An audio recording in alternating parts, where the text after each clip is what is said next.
Hey guys, welcome back to the channel. This is a story about What If Deku had Mimics Legacy Part 1. If you guys enjoy this What If and want to see Part 2, comment down below. And let me know before I start. Please do support for more awesome content and leave a like. And don't forget to subscribe to my channel. And also share this video with your friends and check out the description in my playlist. The author of the story 𝗧𝗵𝗃_with_𝗧𝗵𝗃 from 𝗬𝗏. So let's start the video. Izuku stared at the door to the library, reaching his hand out to open the doorknob. He was sure that this library wasn't supposed to exist. It was nowhere on any maps of this area, and looking up its name, Quirky Books, gave no results. So yeah, he seriously doubted that it was actually supposed to exist. And of course, he wanted to know about the library that probably wasn't supposed to exist. So, he twisted the doorknob and walked inside, closing the door behind him. Everyone looked up and stared at him, most in either fear or surprise. Most of them were strangely mutated in some way, although it wasn't actually that strange, what with quirks and all that. Behind the desk stood a woman, most likely the librarian. She looked to be in her early 20s. She had short, chin-length hair, which was dark brown, almost black in color. Her eyes were a beautiful golden color, framed by red glasses. She wore a traditional, red kimono, with a light yellow obi. She smiled gently at him, and walked out from behind her desk, over to a table. "Come here, I have a story to tell you. It started over 200 years ago, at the dawn of quirks," the librarian began, as Izuku took a seat at the table. There were few, at the time. Some feared them, while others admired them. At the time, most who had quirks were driven mad with power, throwing the world into chaos. I should know, I was there. However, there was a group of vigilantes, called the Peacekeepers. They were, in a way, the world's first heroes. They brought light in a time of darkness, and were led by the first. The first was the younger of two brothers, who had sibling quirks to match. One good, one evil. The first had a stockpiling quirk known as One for All, a quirk that could be passed down from generation to generation. His older brother had a quirk called All for One, which let him steal quirks, and give them to others if he so desired. The eldest brother wanted to rule the world, and he wished for his brother to join him. However, the first wanted nothing more than to protect innocent lives from people like his brother. The two brothers became opposing forces, and ever since, One for All has been passed down among heroes, in hopes of defeating the first's brother, who calls himself All for One, after his quirk. The thing most people didn't know was that both of them were sentient quirks. They hid this fact from almost everyone, but I managed to find out. I befriended One for All, although I have long since lost sight of her. She's been covering her tracks quite well recently. I don't know who her current host is." The librarian went silent, and Izuku took this as his cue to speak. "Why are you telling me all this?" "Well, this library is able to be accessed by sentient quirks, and myself. A regular human shouldn't be able to come here. Not to mention, you look exactly like how Mimic did." The librarian responded. "Who's Mimic?" Izuku asked, tilting his head ever so slightly. The librarian didn't speak for a moment, as if reminiscing. "Mimic? He was All for One and One for All's younger brother. He was a copy quirk, and he never had a host. I had offered to be his host, but he refused. He wanted to share hosts with one of his siblings, but he didn't want to choose sides. We were friends, him and I. We built this library together, for quirks like him, who didn't have hosts. He only existed for 10 years, since a quirk's survival is dependent on having a host. I can't be sure, but I think that you might be his reincarnation." Izuku stared at the librarian owlishly, mouth opening, before closing once again. He didn't know what to say to that, honestly. Him? The reincarnation of a sentient copy quirk? But I'm quirkless, was all Izuku could come up with. She smiled at him. Well, quirks don't typically possess other quirks. Izuku wasn't sure what he had expected when he entered the library. But this was not it. He came back. Of course he came back. He still had questions after his last visit, and not to mention, after the librarian had revealed that he might be the reincarnation of her old friend, he sort of felt obliged to go back. He let out a long exhale before opening the door, walking inside. The people inside didn't seem as scared of him this time, although some seemed surprised that he had returned. They were all quirks, he now realized. All of them except him, and from what he could tell, the librarian. It explained why they were so surprised to see him entering the first time. He was a human and wasn't supposed to be there. Except, was he actually even human? After what he'd been told last time he was here, he couldn't be too sure. The librarian smiled at him from behind her desk. You've come back, I see. Izuku nodded. Why, yeah. I have a lot of questions. Oh, my name is Midoriya Izuku, by the way. And I might have answers. Kayasa Ayaka, she responded, gesturing for him to come closer. He approached the desk slowly, coming to a stop a meter away. So, last time I was here, you said that you were there at the dawn of quirks. But that doesn't make sense because no one could live that long normally. So, do you have an immortality quirk or something? Izuku asked. Kayasa nodded. Yes, it's called Fountain of Youth. Ever since I turned 20, it's been preventing me from aging. Does that mean you can't be killed? Do you get sick, or does your quirk prevent it? Are you able to regenerate when you get injured? What would, Izuku began rambling, only to cut himself off. Sorry, I get excited when it comes to quirks. Her smile turned sad-looking. Don't apologize, it's fine. As for your questions, my quirk only prevents me from aging. I can still get sick or be killed. You look sad, is that something that he? Izuku asked, trailing off at the end. Something that Mimic used to do? Yeah, it was. Kayasa finished for him. The library went silent after that, and Kayasa left to use the bathroom. Izuku walked over to one of the empty tables, sitting down at it and resting his head in his hands. This was also so very weird. At first, he wasn't sure if he wanted to believe it, that he might be the reincarnation of a sentient quirk. But at this point, he had to at least consider it. Mimic had the same mumbling habit he did, apparently. Not to mention that according to Kayasa, they looked the same. He wasn't even supposed to be able to see this place, either, let alone enter. But if he were the reincarnation of someone who'd helped build it. Plus, if he had a quirk, a copy quirk would be the perfect fit for him, with how much he analyzes them. But the idea of it was strange. All his life, he'd be the quirkless Deku, and now he was finding out that he might be the reincarnation of a quirk. It was just so surreal. He came back. He kept coming back. At first, it was curiosity, but after the 5th visit, it was more because of familiarity. Only 5 visits, and it felt as if he'd been going there his whole life. The more he went, the more he felt like maybe he really was Mimic's reincarnation sometimes. He'd spend the time talking to Kayasa. Getting to know her better, he sort of felt like he already knew some things before she told him, like how she had a hobby of writing, despite never publishing anything. Sometimes, he simply studied for tests, or worked on his homework. Sometimes he'd find a book that interested him, and would sit and read it until he had to go home. He didn't really talk to any of the quirks there. Not yet, at least. He didn't know how to go about approaching them, and none of them came over to him, so he still didn't know any of them.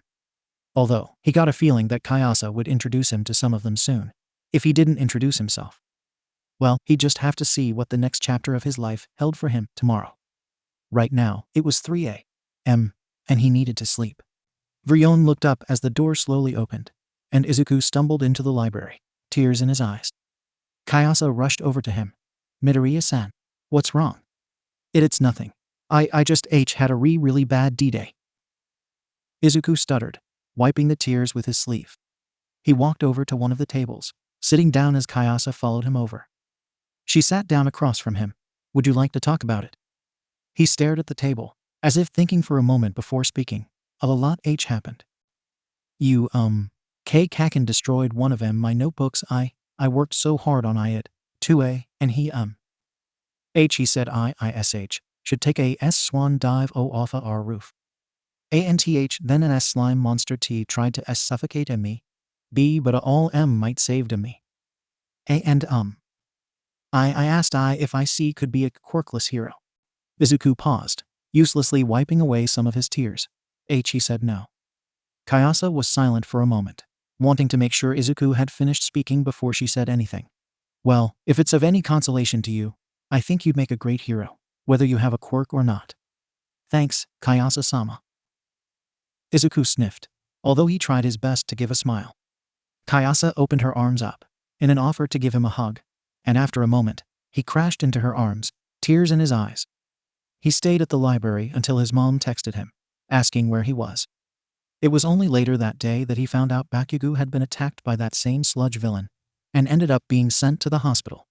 Izuku sat in the car, next to his mother, staring out the window as she drove them to the hospital.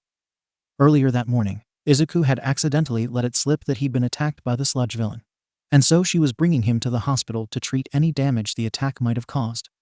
She had already planned on going, She wanted to check in on the Bakugas. Mitsuki and Masaru had stayed there overnight, refusing to leave Katsuki's side.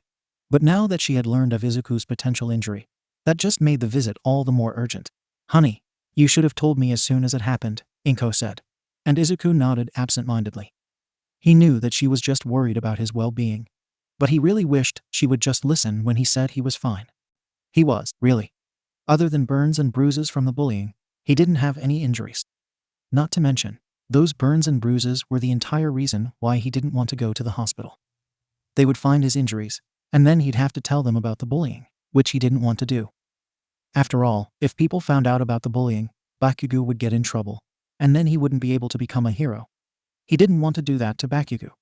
But he hadn't been able to convince his mom not to take him to the hospital. So here he was, trying to figure out how to prevent Bakugo from getting in trouble because of it. The car stopped at the hospital before he could come up with something, though, and he climbed out of the car, along with Inko. They went inside, and brought Izuku to a room as soon as Inko told them what had happened.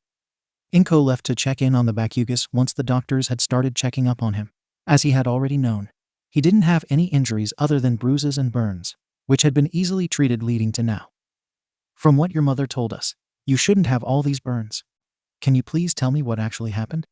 asked the doctor, a clipboard in her hands. And, well, Izuku couldn't come up with a good lie. So, he had to tell the truth.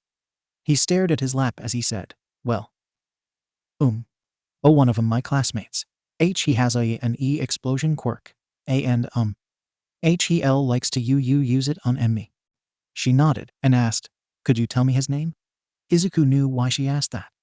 If he answered, then Bakugo would get in trouble. But he wasn't going to lie to her, and it's not like he could just, not answer. So, once again he told the truth, 𝗵𝘃𝗃 Katsuki. She nodded once again, seemingly writing something on the clipboard. "Thank you. Would you be all right if I left you here for a moment?" Once he had nodded, she left, guilt seeping into his mind. He'd just ruined Bakugo's dreams, all because he couldn't keep his mouth shut, and ended up in a hospital. He was worse than useless. He was just in the way of everyone else. Maybe he should just take Bakugo's advice. No, he couldn't just do that. What about Mom and Kayasa? They'd be sad if he did that. He didn't want to make them sad. If he really was 𝗵𝘃, he'd already left Kayasa once. He couldn't do that to her a second time. He sighed, leaning against the wall as his own mind taunted him. Hopefully, Ua would realize that Bakugo was meant to be a hero, and wouldn't ban him for something so silly. He came back to the library. He always did. It was one of the few places where he was accepted despite his quirklessness. Funny how a group of sentient quirks were more accepting of him than his own classmates. Although, he still hadn't really talked to any of them. Maybe it was about time to turn the page and change that. So, he mustered up the courage to talk to one of the nearest quirks. They were standing at a bookshelf, seemingly searching for something. They seemed almost dragon-like, with their wings, scales, claws, tail, and general face shape. Izuku walked over to where they stood, and they turned to face him. "Whatcha doing?" Izuku asked, not having any other idea what to say. Before he could get nervous that he'd said the wrong thing, they shrugged. "Oh, I'm just looking for a new book to read. Got any recommendations?" In a moment, Izuku went into a ramble about all of his favorite books, most being from the pre-quirk era, such as Wonder or The Hunger Games. That night, he learned that they were named Dragonlash, and felt that he had made a new friend. Maybe, just maybe, coming to this library all those weeks ago had started a new, better chapter in his life. Bakugo clutched the unopened letter in his hand, confused. The letter was from Ua, but it was still 10 months before the entrance exam, so why would they be sending him mail? It didn't make any fucking sense. But it's not like he could just ignore a letter from Ua, so he tore the envelope open and unfolded the paper. Both his parents stood beside the hospital bed he sat on, waiting for his reaction. His brows furrowed as he read, and by the time he finished, he was so pissed that he might blow up the letter. "They fucking rejected me," Bakugo growled, and Mitsuki snatched it out of his hands to see for herself. Her eyes widened as she read, and when she finished she handed the paper to Masaru, turning to look at Bakugo. He had never seen such a bewildered expression on her face as she said, "Katsuki Bakugo, you were banned from Ua for bullying Izuku. Care to explain?" Izuku sat in the car next to his mother once more, as she drove them to the hospital. They were only going to visit Bakugo this time. Apparently, he'd be leaving the hospital in a week, if everything went well. He'd be fine, but Izuku wanted to see for himself. After all, if he hadn't grabbed onto All Might's leg, maybe the sludge villain wouldn't have gotten free. Honey, you don't have to visit him, you know. The doctors told me about what he's been doing to you. 𝗵𝗃 said, and Izuku shook his head. And no, I want to go. He needed to make sure his stupid mistake didn't end up hurting 𝗵𝗃𝗃. 𝗵𝗃 sighed, but she nodded nonetheless. There was no point in arguing with him over it, really. They got out of the car once they were there, walking through the hospital in order to find the 𝗵𝗃𝗃. 𝗵𝗃 led the way, since she had already visited earlier. They stopped at one of the doors, and not too long after 𝗵𝗃 had knocked, Mitsuki opened the door. Oh, 𝗵𝗃-chan, Izu-chan, come on in, she said, smiling. They went inside, to see 𝗵𝗃𝗃 sitting on the hospital bed, a scowl on his face. Other than his angry expression, he looked like he was fine, and he always looked angry. But then 𝗵𝗃𝗃 turned to face them. In an instant, his usual annoyed sort of anger went up to uncontrolled rage, and he was jumping out of the bed, explosions in his palms. Deku. You bastard. You ruined everything for me. He growled, moving to attack Izuku. Mitsuki and Masaru each grabbed one of 𝗵𝗃𝗃's arms, holding him back, and Izuku dived behind 𝗵𝗃 in an attempt to hide himself. It didn't work very well, since he was taller than her. We should probably leave, 𝗵𝗃 said, ushering Izuku out of the room. Izuku complied easily, still shaken up by 𝗵𝗃𝗃's outburst. He should have expected it, honestly. Of course 𝗵𝗃𝗃 would get mad at him and try to attack. His breathing started to speed up, and 𝗵𝗃 placed her hands on his shoulder. Hey, it's okay, sweetie. You're gonna be okay. Just copy my breathing, okay? She seemed anxious as she spoke, as if she wasn't entirely sure on how to handle the situation. He nodded nonetheless, slowing his breathing down to match hers. Copying was easy, he could do that. Once he had calmed down, she sent him back to the car, while she talked to Mitsuki. That meeting definitely could have went better, but at least now he knew that 𝗵𝗃𝗃 was relatively okay. Izuku had a very strange dream that night. He couldn't remember the exact details, but he knew that Kayasa was in the dream, and there was an older girl who he'd been calling Ni-chan. He also remembered that he and Kayasa had been sitting in a shopping cart, while the other girl pushed it all around the store. The dream felt familiar, though, and he briefly wondered if it might have been a memory from when he was 𝗵𝗃. He groaned as he rolled out of bed. He didn't entirely want to wake up. He wanted to go back to the dream. It felt so right, and while being pushed around in a shopping cart had been kind of terrifying. But, well, he wanted to have that kind of friendship. But he had to get up, whether he wanted to or not. He got dressed, and after eating breakfast, he left the apartment, red shoes clacking on the sidewalk with each step. He didn't know why he was going to the library this time, but that was where he was going. Of course, it wasn't that strange that he was going to the library. That was where he spent most of his time anymore. No one really reacted to him entering anymore. They were used to him being here. He waved to Dragonlash as he walked past them, sending a glance to the empty desk that Kayasa would normally be standing behind. Izuku felt strangely drawn to a forgotten bookshelf in the back, one that he hadn't even realized was there. Curious as to what was causing it, he approached it, coming close enough to inspect the bookshelf. It didn't look all that special. It seemed pretty old, if anything, with all the dust on it. Actually, that bit of the shelf looked like he could move it. He put his hand on it and pushed it downwards, causing for a doorway to open up. Did he just find a secret passageway? Yeah, he definitely just found a secret passageway. He looked around behind him and saw that no one was looking, so he went inside. The door slid shut behind him. The tunnel was made of stone bricks and shaped like an arch. It was lit by many torches, giving the area a sort of eerie glow. Izuku stood there in awe for a moment, taking in the scene before he continued on. The tunnel wasn't very long and led to a medium-sized room that looked oddly like someone's bedroom. Actually, it looked like a bedroom he might have had if he wasn't so much of a hero fanboy. There was only one picture in the room, sitting on the desk. In it were 3 people, that was 𝗵𝗃𝗃, Kayasa, and a girl with short, golden hair and shining blue eyes. That was the girl from his dream.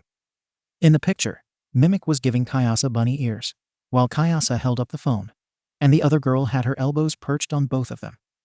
They were standing in front of the library, although it looked a lot newer. Looking at the picture, he realized that he really did look like 𝗵𝗃. The only difference was that 𝗵𝗃's wide, toothy grin looked far more genuine than any smile Izuku had given in a while. Before he realized it, he was clutching the picture close to his chest, tears rolling down his cheeks as he stumbled over to the bed, sitting down on it. A strange, bittersweet feeling bubbled up in his chest, almost like nostalgia. Except that couldn't be right. He'd never been here before. This was probably 𝗵𝘃𝗃's bedroom, huh? His old bedroom, too. At this point, there wasn't any question in the matter. There was no way he wasn't 𝗵𝘃𝗃's reincarnation. Not with, well, almost everything that had happened since he first came to this library. So then the other girl must be one for all. He mumbled to himself. The name didn't feel right on his tongue, though. 𝗵𝘃𝗃. All it took was saying that nickname, and he burst into tears once more. 𝗬𝗂𝘂 walked back into the main part of the library, having just went to the bathroom. She looked out at the quiet scene, sighing to herself. Midoriya normally would have come by now. There was a chance that something had come up, of course, but still, she had a sinking feeling that something was happening to him right now, and she couldn't help but feel concerned. She walked up to Dragonlash. Hey, have you seen Midoriya-san at all today? Dragonlash looked up from the book they were reading.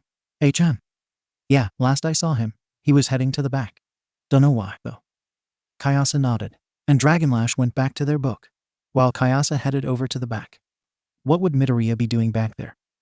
Unless he somehow figured out about 𝗵𝘃𝗃's old room. She rushed over to the old bookshelf, and sure enough, the secret lever on the shelf had been moved recently, if the lack of dust there said anything. She pressed down on it, opening the secret passageway and heading inside. As she walked through the tunnels, the sound of crying became louder and more clear, causing her to pick up her pace. Had he been hurt by something? As she got closer, though, she heard him mumble out the word, 𝗵𝘃𝗃. Oh. That's probably why he's crying. She walked into the bedroom, to see Midoriya sitting on the bed, clutching a picture frame to his chest. More specifically, the picture they'd taken when they finished building the library. Hey, she said, voice barely more than a whisper. Midoriya heard her, though, as he looked up at her, wiping tears from his eyes. 𝗬𝗂𝘂𝘂-sama. I'm sorry, 𝗬𝗂𝘂-sama. I'm not sure why you're apologizing, but don't. You have nothing to apologize for. 𝗬𝗂𝘂 responded, a gentle smile on her face. Midoriya hesitated, before shaking his head. No, I should have taken your offer. I shouldn't have just left you like that. 𝗬𝗂𝘂 sighed, moving to sit down on the bed next to him. You were a kid, and you still are. Don't beat yourself up over it. He didn't respond, so 𝗬𝗂𝘂 couldn't be sure if he'd actually listen. But he leaned onto her side, head resting on her shoulder. He was still holding the photo close to his chest, as if it would disappear if he let go of it. So you really are him, huh? She asked, although it was more of a statement than a question. He nodded nonetheless, still sniffling a bit. She hesitated a moment before asking, do you remember anything? From when you were 𝗵𝘃𝗃, Kind of. I don't really remember anything. But this room feels familiar to me, I guess. And I recognize, 𝗵𝘃𝗃. And I also had a dream last night, which I think was actually one of my memories from when I was 𝗵𝘃𝗃. They continued to sit there in silence, Midoriya taking comfort in 𝗬𝗂𝘂's presence. It wasn't how either of them had expected the day to go. But maybe that wasn't necessarily a bad thing. Deku groaned as he wrote out the application. He didn't want to be applying to any school other than UA, but with the stunt fucking Deku pulled, he was forced to pick a different one. Luckily, he hadn't been banned from all hero schools, just UA. Meaning, he was currently filling out an application for Shikasu's entrance exam. It wasn't UA, but he'd be damned if he didn't end up being the best hero out there, whether he went to UA or not. He'd make UA regret banning him, just you wait. For the first time in a while, Izuku found himself hesitating at the library's door. After what had happened yesterday, he wasn't too sure if he really wanted to go in. Well, no, that's not it. He wanted to go in, why wouldn't he? It was probably his favorite place in Matsutafu at this point. But, well, would 𝗬𝗂𝘂 treat him differently, now that they knew for sure that he was 𝗵𝘃𝗃's reincarnation? Sure, he knew that he was almost the exact same as he'd been in his past life, according to what 𝗬𝗂𝘂 told him, but, well, he couldn't really help but be nervous. He supposed 10 years of bullying would do that to you. He sighed, reaching out his hand to grab the knob. Even if he was nervous, he couldn't just disappear on 𝗬𝗂𝘂 again. He let out a sad laugh at the thought. Wasn't that why he had kept coming back, before the place grew on him? He hadn't wanted to put 𝗬𝗂𝘂 through that a second time. He twisted the knob before he got caught up in his thoughts, opening the door up. The sight that greeted him was a familiar one for him. The others were all either reading something, looking at the bookshelves, or chatting with one another. 𝗬𝗂𝗧 was behind her desk, doing whatever it was she did when she was at her desk. She waved at him, giving a gentle smile like how she normally did, and all the tension left Izuku's body. Things hadn't changed just because they confirmed it. Why would they? After all, they had already suspected it. This was really just a confirmation. Izuku continued to return to the library. It was a relatively normal Friday. Bakugo had been released from the hospital, so he was a bit stressed from trying to avoid a beating. But surprisingly enough, none came. Was it because he'd been banned from UA? Either way, he was a bit stressed from school, but it was overall a normal Friday. Up until he got to the library. That is. Well, that's not entirely true. Things were still normal at the library. It was only while talking to 𝗬𝗏𝗏 that things became, well, not normal. He wasn't exactly sure when it had happened, but at some point, he must have activated his old abilities on accident, because when he went to grab a notebook out of his backpack, he saw that his fingers had changed to look like 𝗬𝗏𝗏's claws.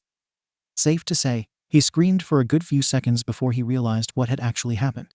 Izuku sat in his bedroom, the one in 𝗵𝗃𝗲's apartment, not the one in the library, explosions popping in his hands. It was the middle of the night, and he really should have been sleeping, but he had developed his abilities, and he was just so excited to try them out. Okay, so maybe he shouldn't be mimicking Bakugo's quirk so soon, with all the bullying and whatnot. But Explosion was just so cool, almost as cool as Bakugo. It was like he had started a whole new arc in his life. He could copy quirks now. It was so cool. Although, he probably should switch to a different quirk. While Explosion was a cool quirk, almost every blast had him flinching. What was a different quirk he could try to copy? Oh, maybe he could try a mutation quirk. What mutation quirks did he know? Hawk's quirk was a mutation quirk. And it was a really useful one at that. He tried to picture himself with Hawk's wings, the same thing he'd done with Bakugo's quirk. When he opened his eyes again, he saw huge, red wings bursting out of his back. His lip quivered with excitement as he tried to suppress an excited squeal. This was so cool. Excitedly, he attempted to make one of the feathers come off, and sure enough, it did. He telepathically made it fly around his room a few times, and couldn't suppress his excitement any longer as he cheered. Woohoo! Izuku, honey, it's midnight. You should be in bed. One for All walked along behind Yagi, invisible to everyone but herself. It was the way it had been for years. Ever since she fell out of contact with 𝗬𝗂𝗧, no one had known about her. Well, no one had known that she was a sentient quirk, at least. There were a few people who knew that she existed, just not of her sentience. She felt strange. She had, ever since Yagi had encountered that quirkless boy with curly green hair and wide eyes. He looked so much like her little brother, 𝗵𝗃𝗃. But that couldn't possibly be right, because 𝗵𝗃𝗃 was long gone by now. He had died because he didn't have a host 200 years ago. Still, though, the similarity was uncanny. It made her miss her brother even more than she had in the past 2 centuries. And what Yagi had said to the boy didn't help any. She sighed to herself. Maybe she should visit the library later, talk to 𝗬𝗂𝗧. It would be good to catch up with her old friend. Izuku let the red wings spread out behind him, while some of the other quirks rolled their eyes, chuckling at how excited he seemed. He couldn't help it. After discovering his abilities yesterday, he was just so excited to try them out. But his mom had made him go to sleep before he could really do that much with it. Which was why he was doing it in the library. Plus, he wasn't sure how to tell his mom about it just yet. After all, what was he supposed to say? That he was the reincarnation of a sentient copy quirk? That probably wouldn't end very well. Oh, how come when you copy me you freak out? But then when you copy Hawks, then you're all excited. 𝗬𝗏𝗏 whined, although they laughed soon after, showing that they were only joking about it. I was just surprised is all, Izuku replied, playfully nudging them. They chuckled. Well, why don't you copy someone other than Hawks? I mean, you copied him last night, didn't you? He hummed, before nodding. Yeah, I guess I did. The feathers disappeared in an instant, and he put his hand to his chin as he thought about it for a moment, before snapping his fingers. I know, I could try to copy 𝗬𝗏𝗏's quirk. After a moment of thinking about it, his arm flattened from the elbow down. 𝗬𝗏𝗏 chuckled. That'll probably be a hard one to control, even with how much you like to analyze quirks. Izuku nodded. Yeah, probably. 𝗎𝗪𝗄 looked over the application for the 3rd time since she received it. It was from a boy named Katsuki Bakugo, from 𝗎𝗪𝗢 Junior High. He had previously applied to UA, but was rejected because of a history of bullying. She had thought of doing the same at first. But now she wasn't too sure. Perhaps if he were to pass the entrance exam, she could help him grow to be a better person, at least, if he was willing to change. After all, that would be one less bully in the world. And that would be a good thing, would it not? She nodded to herself and set down the application. She'd let him attend the entrance exam, and if he passed, then as long as he was willing to become a better person, he could attend at Shiksu High. Izuku sat on the couch, waiting anxiously for 𝗵𝗃 to say what she had called him over for. Was he in trouble? Did she somehow find out about the library? Did she know that he could, honey? I think it might be a good idea for you to switch to online school, 𝗵𝗃 said, breaking him out of his thoughts. You don't have to if you don't want to. But I don't really think you should stay at 𝗎𝙪𝙢𝙢. And other schools probably won't be much better about preventing discrimination. But wouldn't that be too expensive for you? Izuku asked. 𝗵𝗃 shook her head. You don't need to worry about that, sweetie. I found some affordable programs that might work well for you, if you want to look. I'll think about it. Izuku came back to the library the next day, a dilemma on his hands.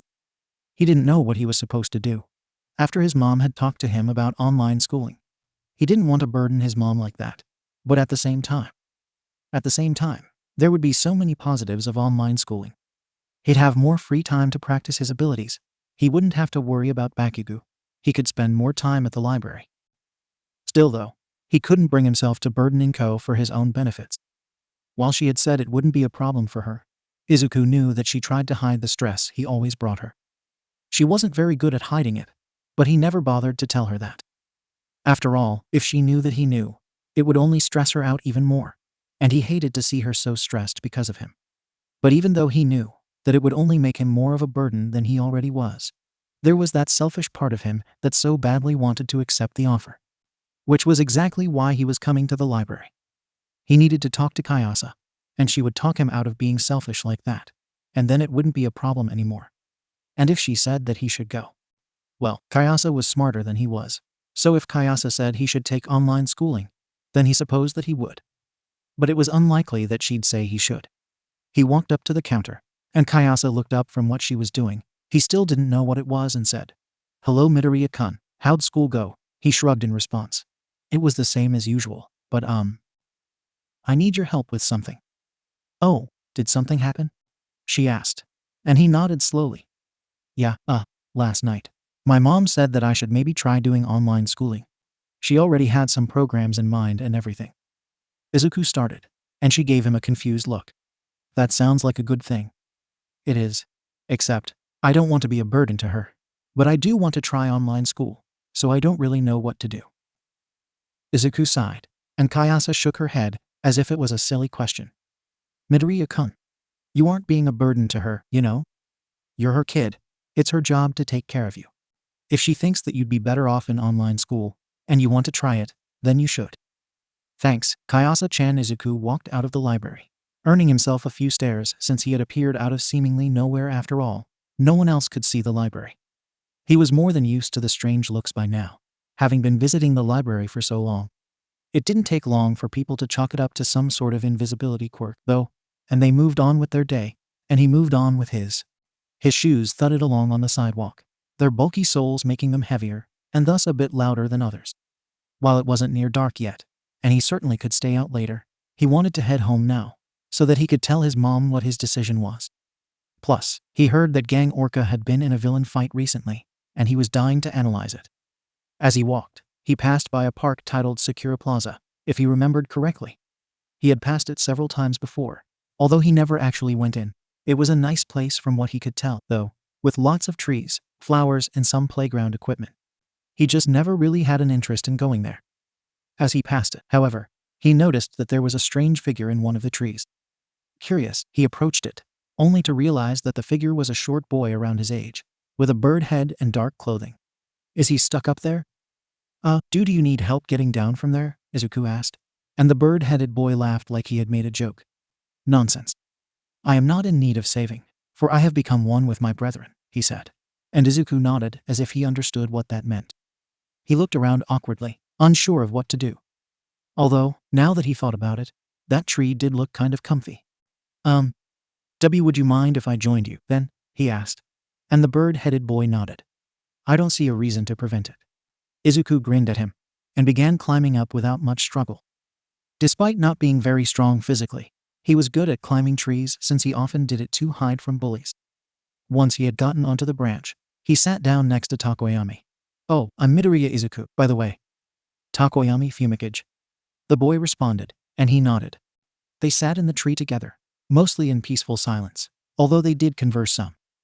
That was when a dark, shadowy figure came out of 𝗧𝗵𝗲's back. They were shaped almost like a bird, and had glowing yellow eyes. It was relatively easy for Izuku to recognize the figure as a sentient quirk, having spent most of his time around them, and, well, being one himself, he supposed. If this had been happening a month or two ago, before he went to the library for the first time, he probably would have freaked out over the prospect of meeting a sentient quirk. As it was, though, he simply waved and said, "Hi, I'm Midoriya Izuku, what's your name?" Instead of answering his question, however, they turned to face 𝗧𝗵𝗲, and with a huge grin said, "He's so nice. We're keeping him." 𝗧𝗵𝗲 gave an exhausted sigh and said, "No, Dark Shadow. We cannot keep people. He has a dark journey of his own." Izuku gave an owlish blink and pointed to his chest, confused. "Me? Why? I didn't really do much of anything nice. I just introduced myself." "Well, yeah. But most people get weirded out by that fact that I'm a sentient quirk. That, or they just act like I'm not here." The quirk, presumably Dark Shadow, responded. Izuku found himself feeling angry at that. Not at Dark Shadow and 𝗧𝗵𝗲, but at the people who had rejected them just because of the way they were. "Well, that's not right. They shouldn't treat you guys like that." Dark Shadow nodded to themselves. "We're keeping him." "No, we aren't." By the time Izuku got home, it was almost sundown, and he had obtained 𝗧𝗵𝗲's phone number. Izuku and Inko both sat at the table, eating dinner together. The food was a bit cold, as Inko had finished it before Izuku got home, but it still tasted good. He sighed as he put his chopsticks down, staring at his plate. Now would be the best time to tell her his decision. "Mom? You know how you were talking about online school earlier?" Izuku asked, and she nodded, swallowing her food.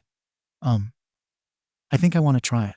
But just for this year, because, I want to at least try to get into UA once high school starts."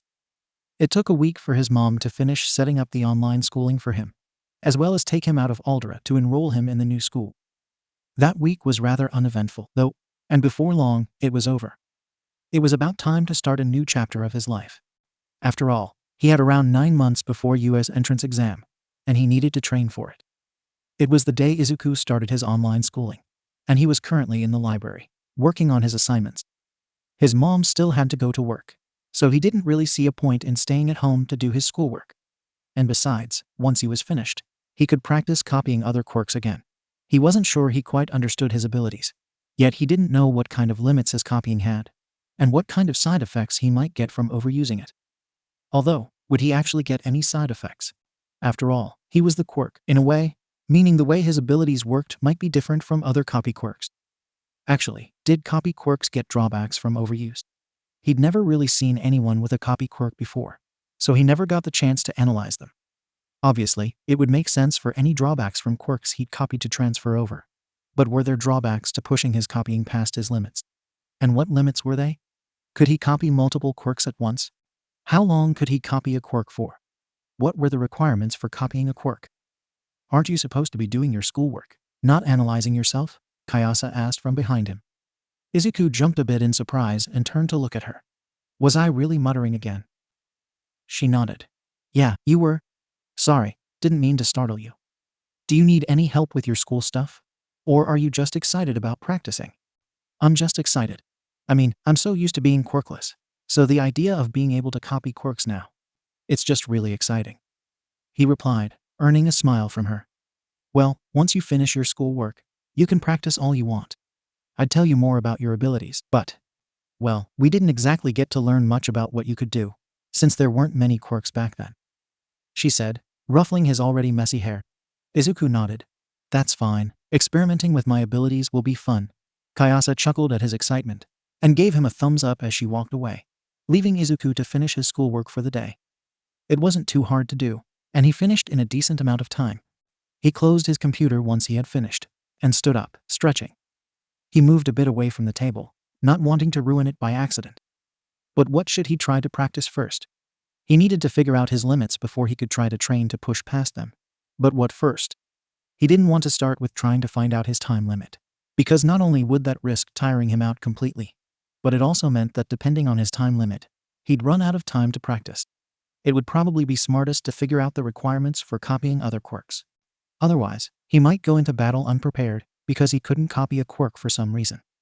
Let's see, what was a common factor between all the quirks he's copied so far? So far, he's copied Dragon Lash, Fierce Wings, Explosion, and 𝗵𝘃𝗍𝗵𝗏. Well, they all were sort of dragonish, in a way, but that definitely wasn't it.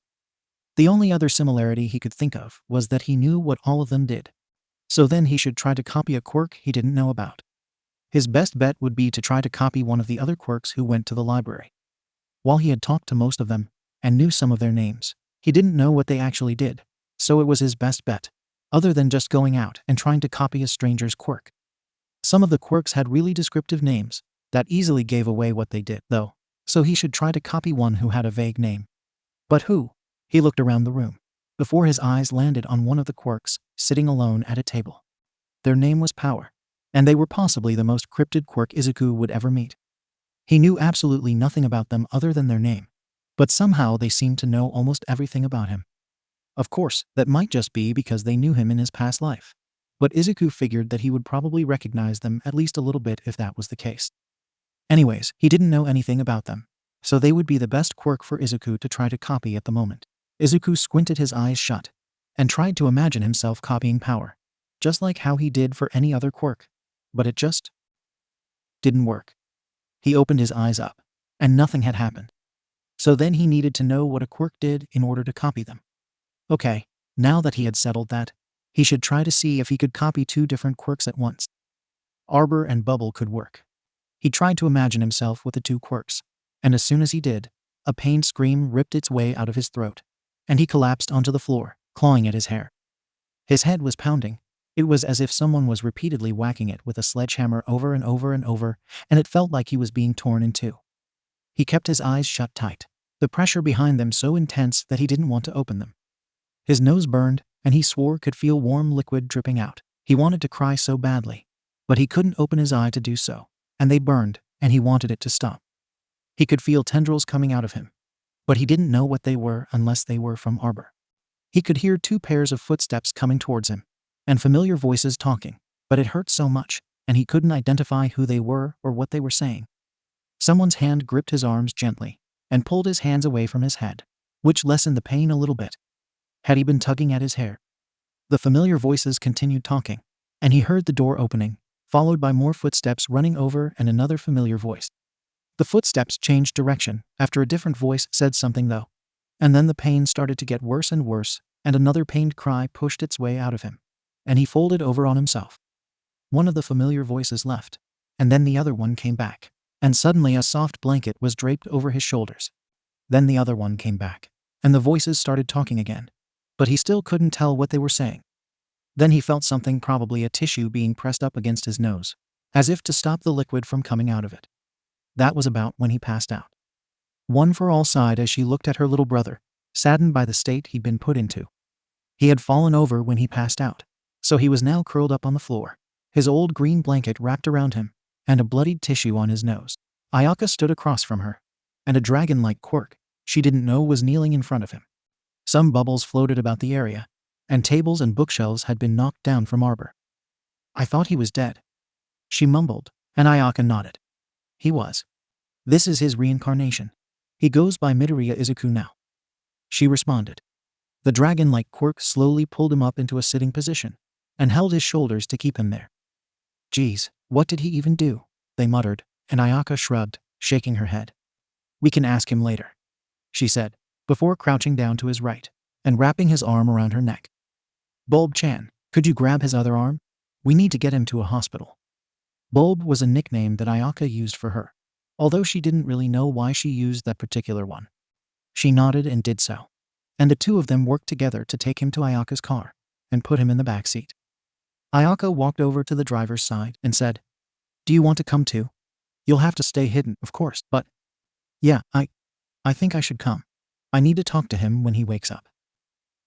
Izuku's vision slowly returned, instantly met with an almost blinding white. The light from it hurt, and he instantly squeezed his eyes shut again. Machines beeped near him, adding to the dull throbbing in his head. There was pressure on his finger for something, and there was some sort of tube in his arm. It probably took him longer than it should have to realize that he was in a hospital. Before that, it was mostly just wishing that the beeping and the throbbing would stop. It took a while before he decided to open his eyes again as well. The light still hurt, but he chose to ignore that for the moment. But once he managed to come to the conclusion of where he was, he wanted to figure out why he was there. Which, of course, led to him remembering what had happened earlier. He had tried to copy two quirks at once, and then. It all started to hurt, and he had felt as if he was being torn apart by the two quirks.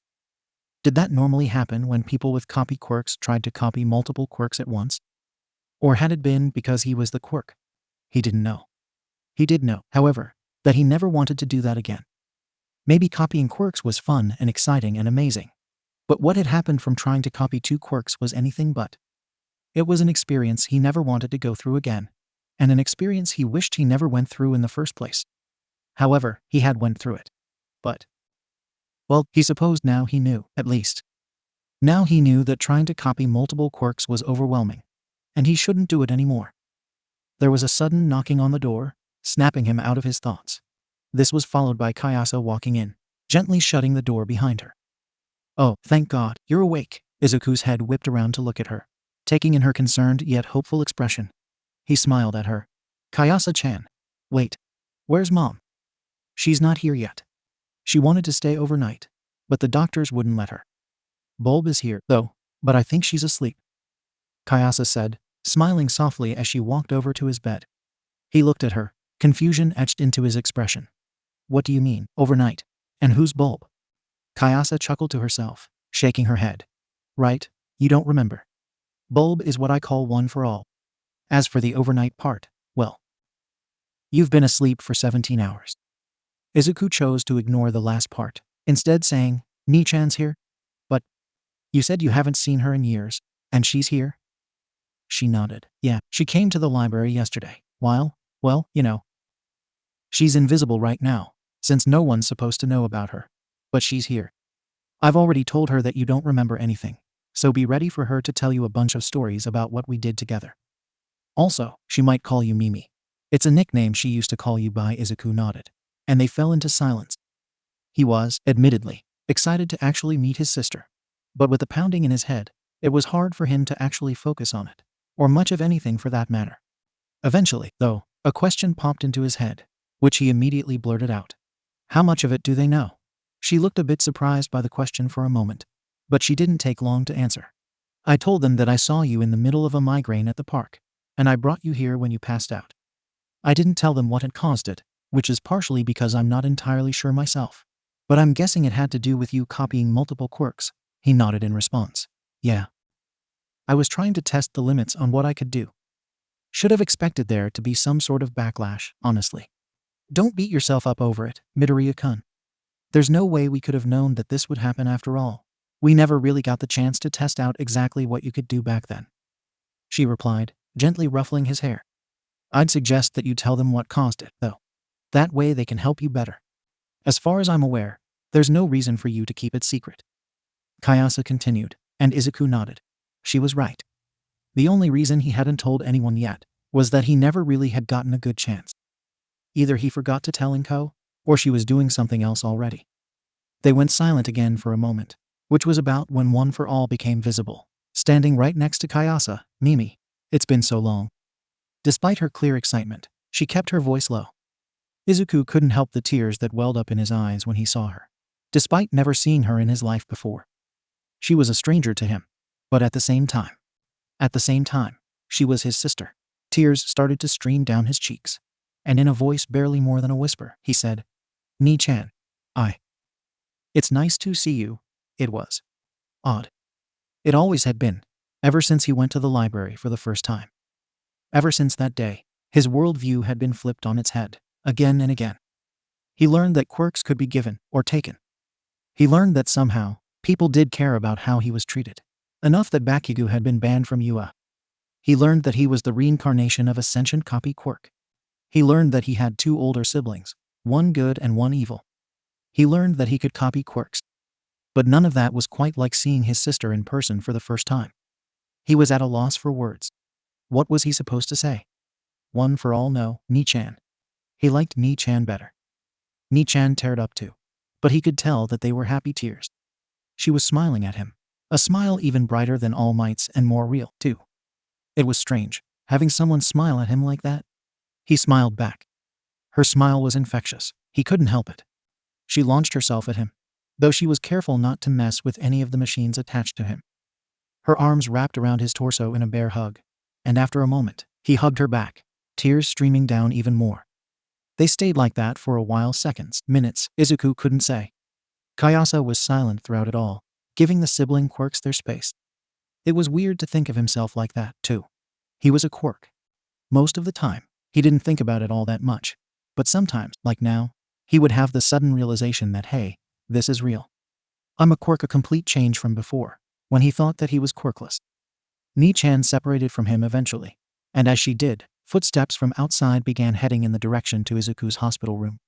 She smiled sadly. Looks like I have to go invisible for now. We can catch up later at the library, all right, Mimi? Why, yeah, he responded, wiping at his tears in an attempt to dry them as she faded away. Moments after he had mostly dried his tears, the door swung open, revealing a worried-looking 𝗵𝗃. She teared up when she saw him, awake and sitting up, which made Izuku tear up once more. Just the same as 𝗵𝗃 did, she ran up to him and hugged him, while crying out, "Izuku, my baby." He flinched at the volume of it, and a nurse came in soon after. Don't be so loud. He just had a migraine, so he'll probably still be a bit sensitive to loud sounds. Oh, I'm sorry, Izuku. I didn't mean to, 𝗵𝗃 started, only for Izuku to cut her off. It's all right, Mom. You didn't know. Honestly, I didn't realize it either.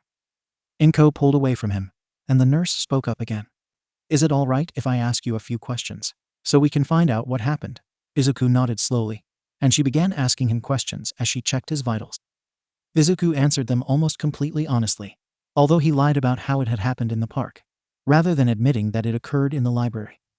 After all, no human other than 𝗬𝗂𝗧 knew about it, so it was better that he just say that he had been practicing with his abilities in the park. 𝗵𝗃 seemed happy for him when he said that he could now copy quirks, which wasn't very surprising. She knew how bad things had been for him while he was quirkless. The doctor came and went, ushering everyone else out when he was done checking up on Izuku.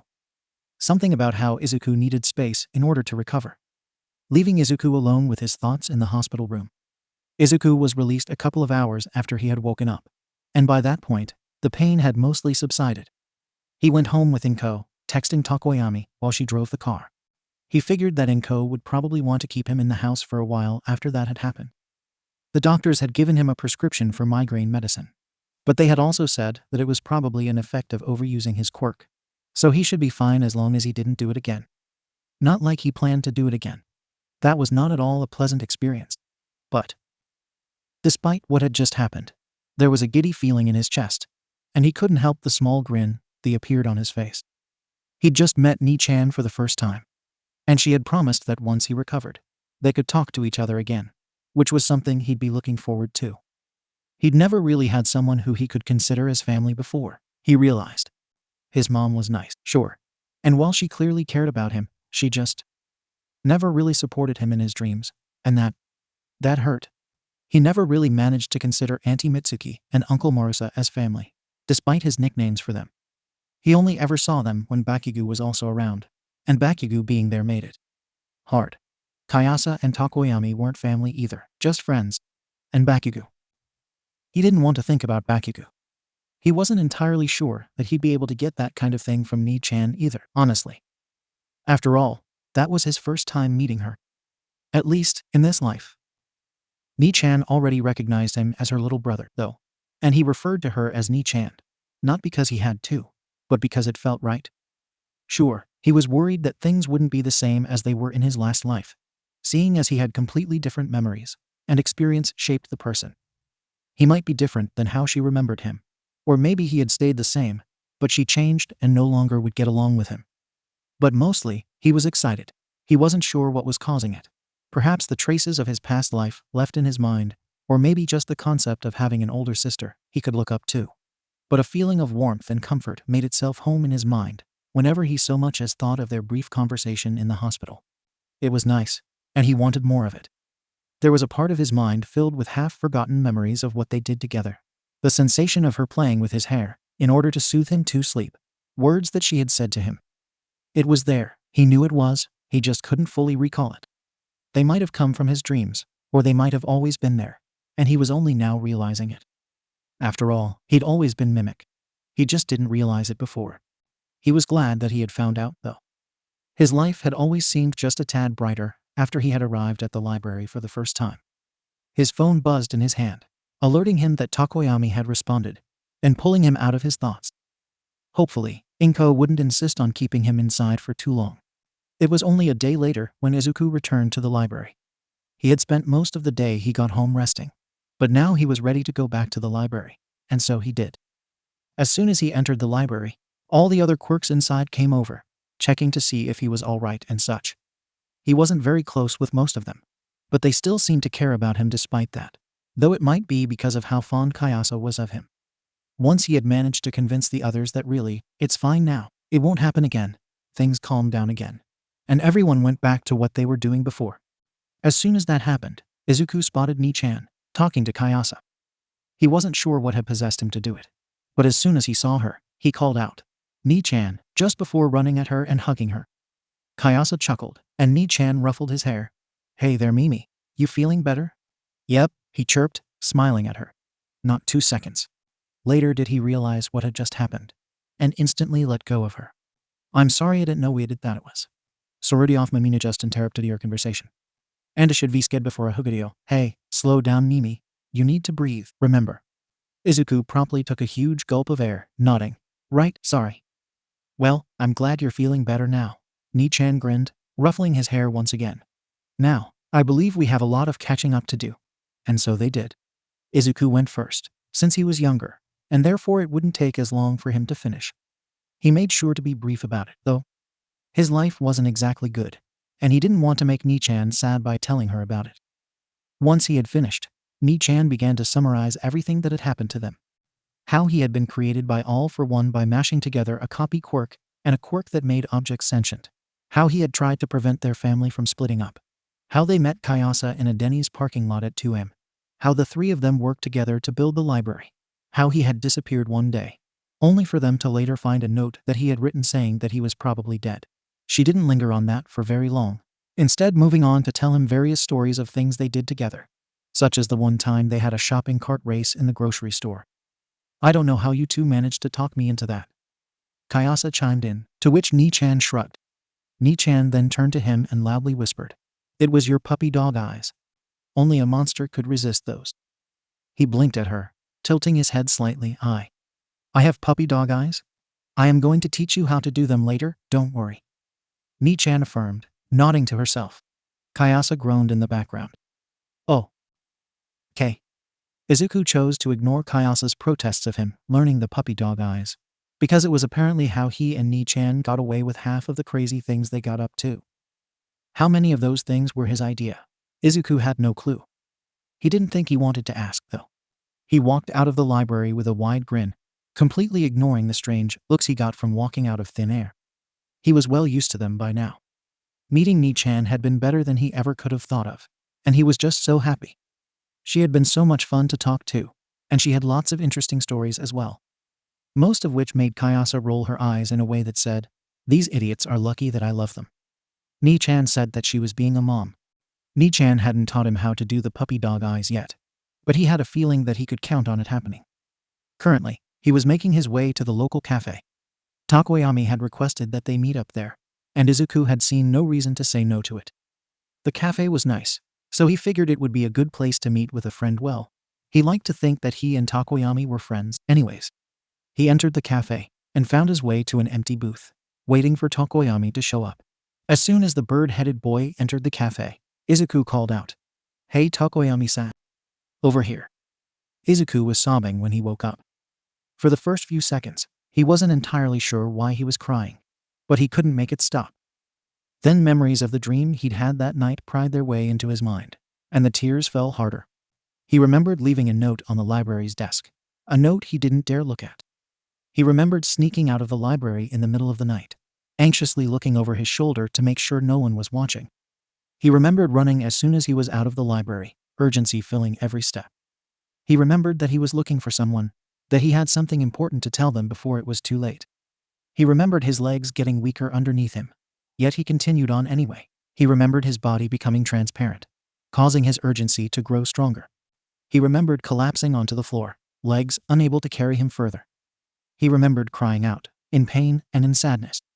He remembered feeling like he had failed, but he had no idea what he had failed. He remembered that his hands were almost completely see-through. Then he woke up.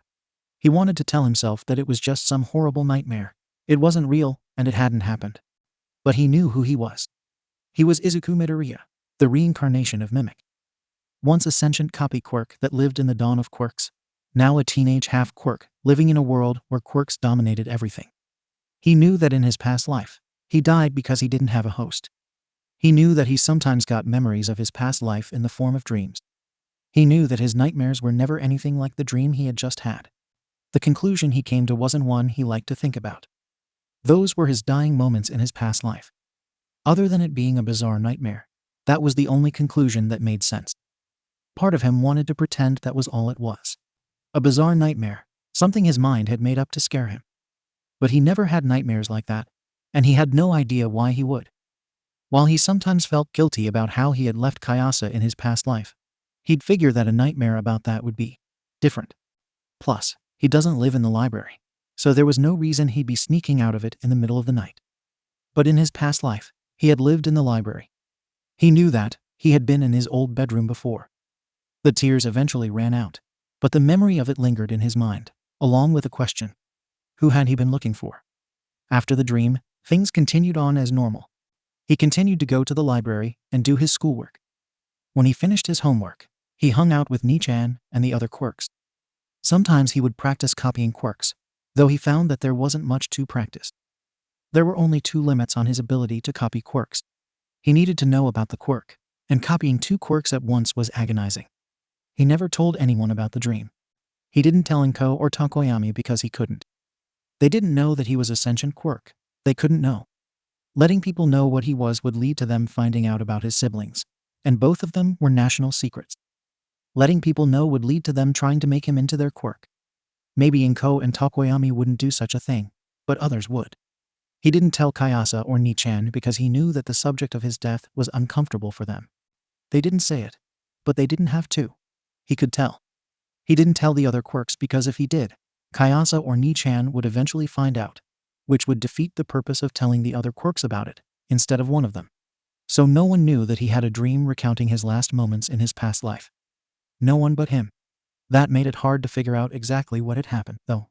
He had a good guess as to what the note had said, as well as the message he was trying to deliver. But who had he been looking for? And why had he needed to sneak out to find that person? He had no way of answering those questions. He couldn't look it up. The world didn't even know 𝗵𝗃 ever existed.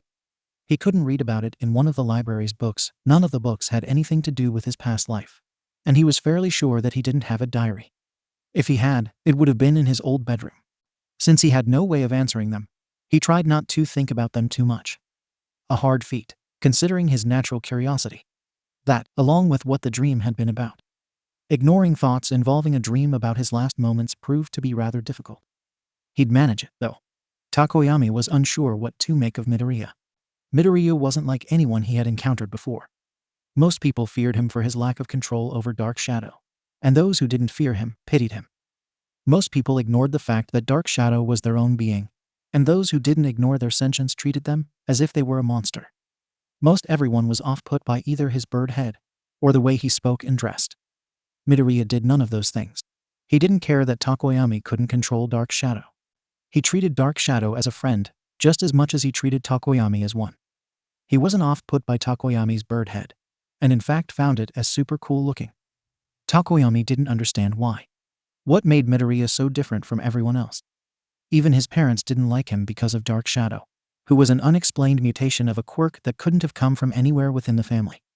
When Midoriya blinded him and Dark Shadow with a smile as bright as the sun, the two of them came to a simple conclusion. Midoriya Izuku was an angel. "You're telling me All Might is your host?" Izuku yelped after a few seconds of silence. 𝗵𝗃 had been telling him a story about her current host's debut. A story that Izuku had easily recognized from all the times he rewatched the video of All Might's debut. 𝗵𝗃 chuckled, nodding. I guess I forgot to tell you that, huh? Izuku nodded, torn between rambling about how cool being All Might's quirk must be, and feeling sad about how his encounter with All Might had turned out. It must have shown on his expression, because her expression turned soft. Hey, what's wrong, Mimi? He looked away from her, fidgeting with the hem of his shirt. It was stupid, really. It shouldn't matter anymore. He might not have a quirk, but he was able to copy them. And everyone else thought that copying quirks was his quirk, so it should be fine. It shouldn't matter that All Might said quirkless people couldn't be heroes, because he had his copying ability now.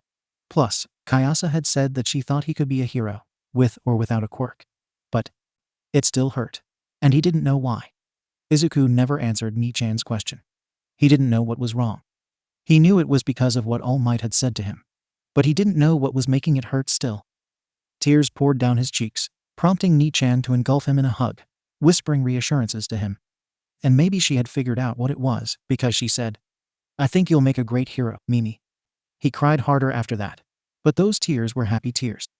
It was 2 months after he had met 𝗧𝗵𝗲, and 7 months away from the entrance exam when it happened.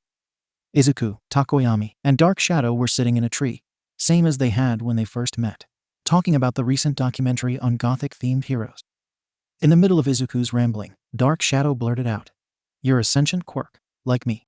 The statement startled Izuku enough that he fell out of the tree. Oh, 𝗧𝗵𝗲 climbed out of the tree and helped Izuku up. Are you all right? Yeah, I'm fine. He replied, brushing the dust off himself. Thanks for helping me up, 𝗧𝗵𝗲-kun. But why would you say something like that, Dark Shadow-kun? I'm human, you know that. Dark Shadow shook their head rapidly. No, you are. I don't know how I didn't notice it before, but you have the same energy as a sentient quirk. Wait, do you have a host? Are you dying?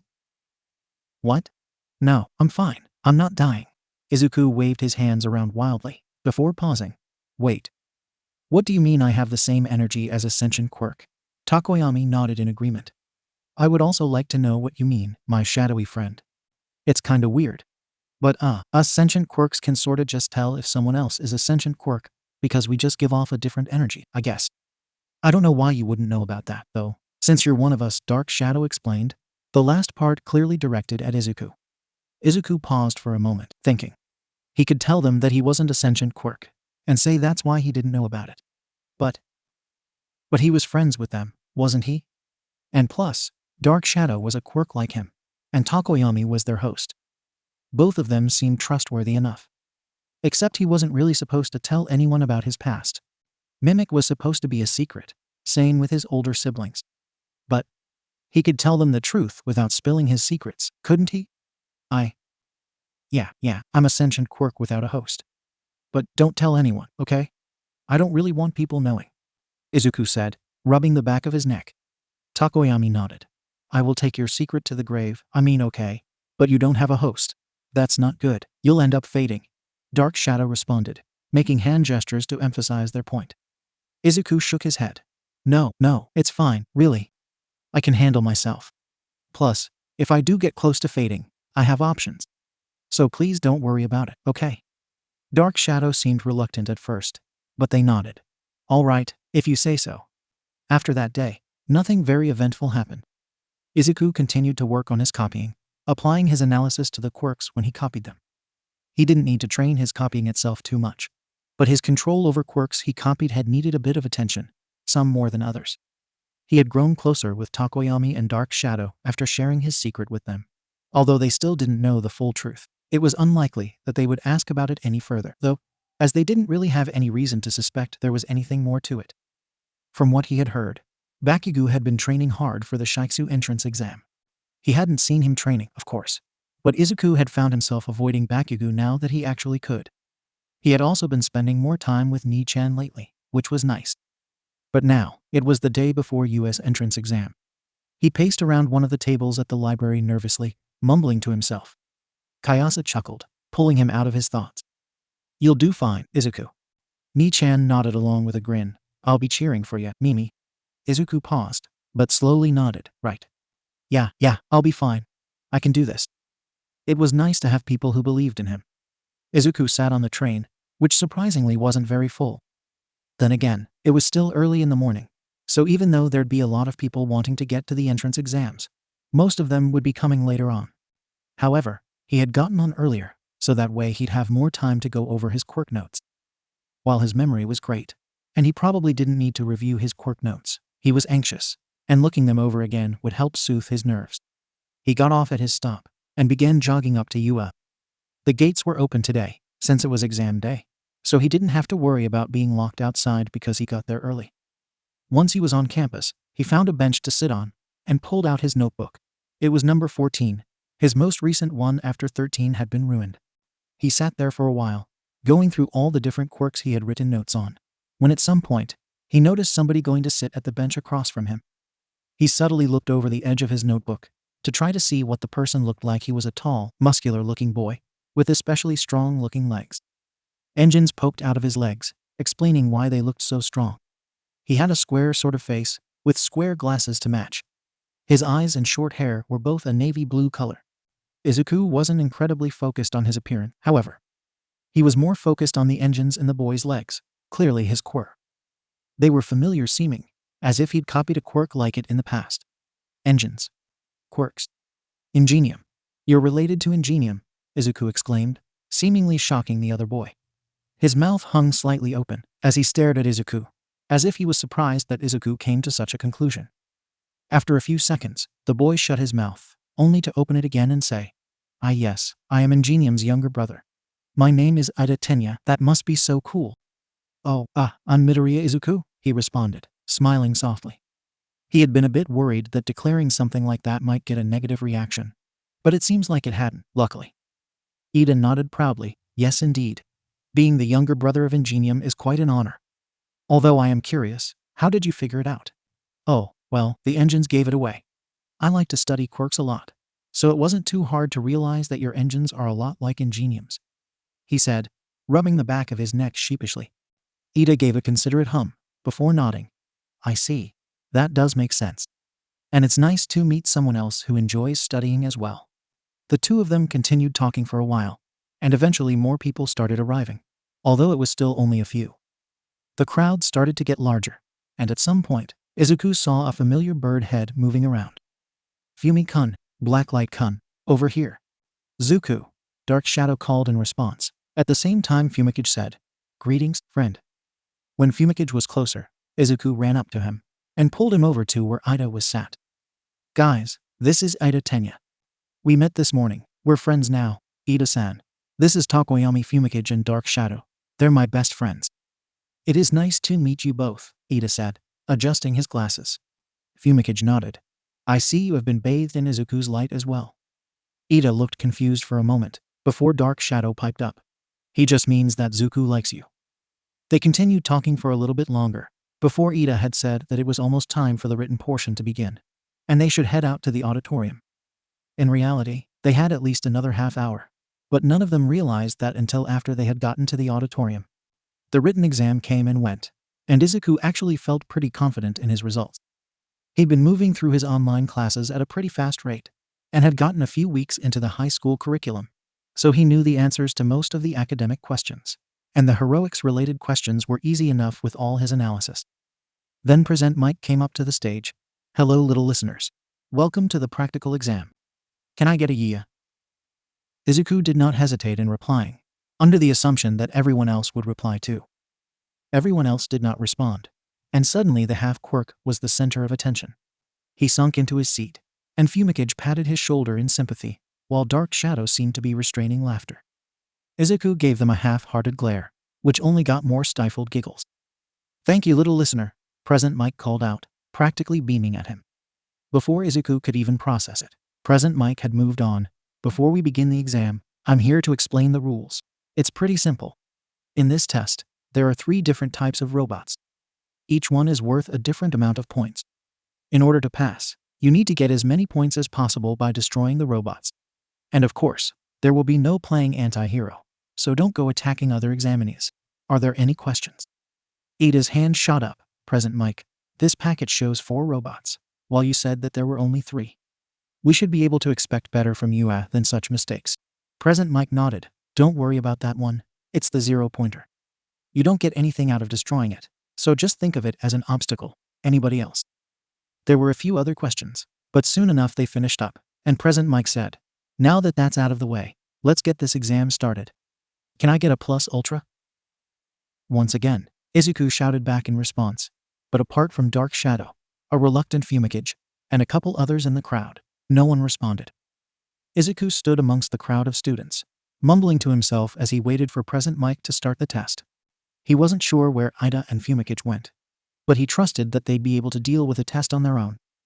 Honestly, they'd probably do better than him, seeing as he only had his copying ability for around 10 months. His plan was relatively simple. He would rush in using 𝗵𝗃𝗫's engine quirk in order to get himself more time. And then once he encountered a robot, he'd copy 𝗬𝗏's black hole quirk. He wasn't all too sure that it would work. 𝗵𝗃𝗫 seemed to have a hard time with turning and braking when at his full speed. And 𝗬𝗏's quirk could be extremely dangerous if it wasn't used right. But it was what he had managed to come up with for now.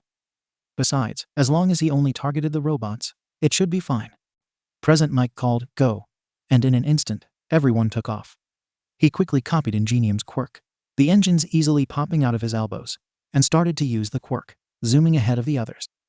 It seemed that Iida had the same idea, to no surprise.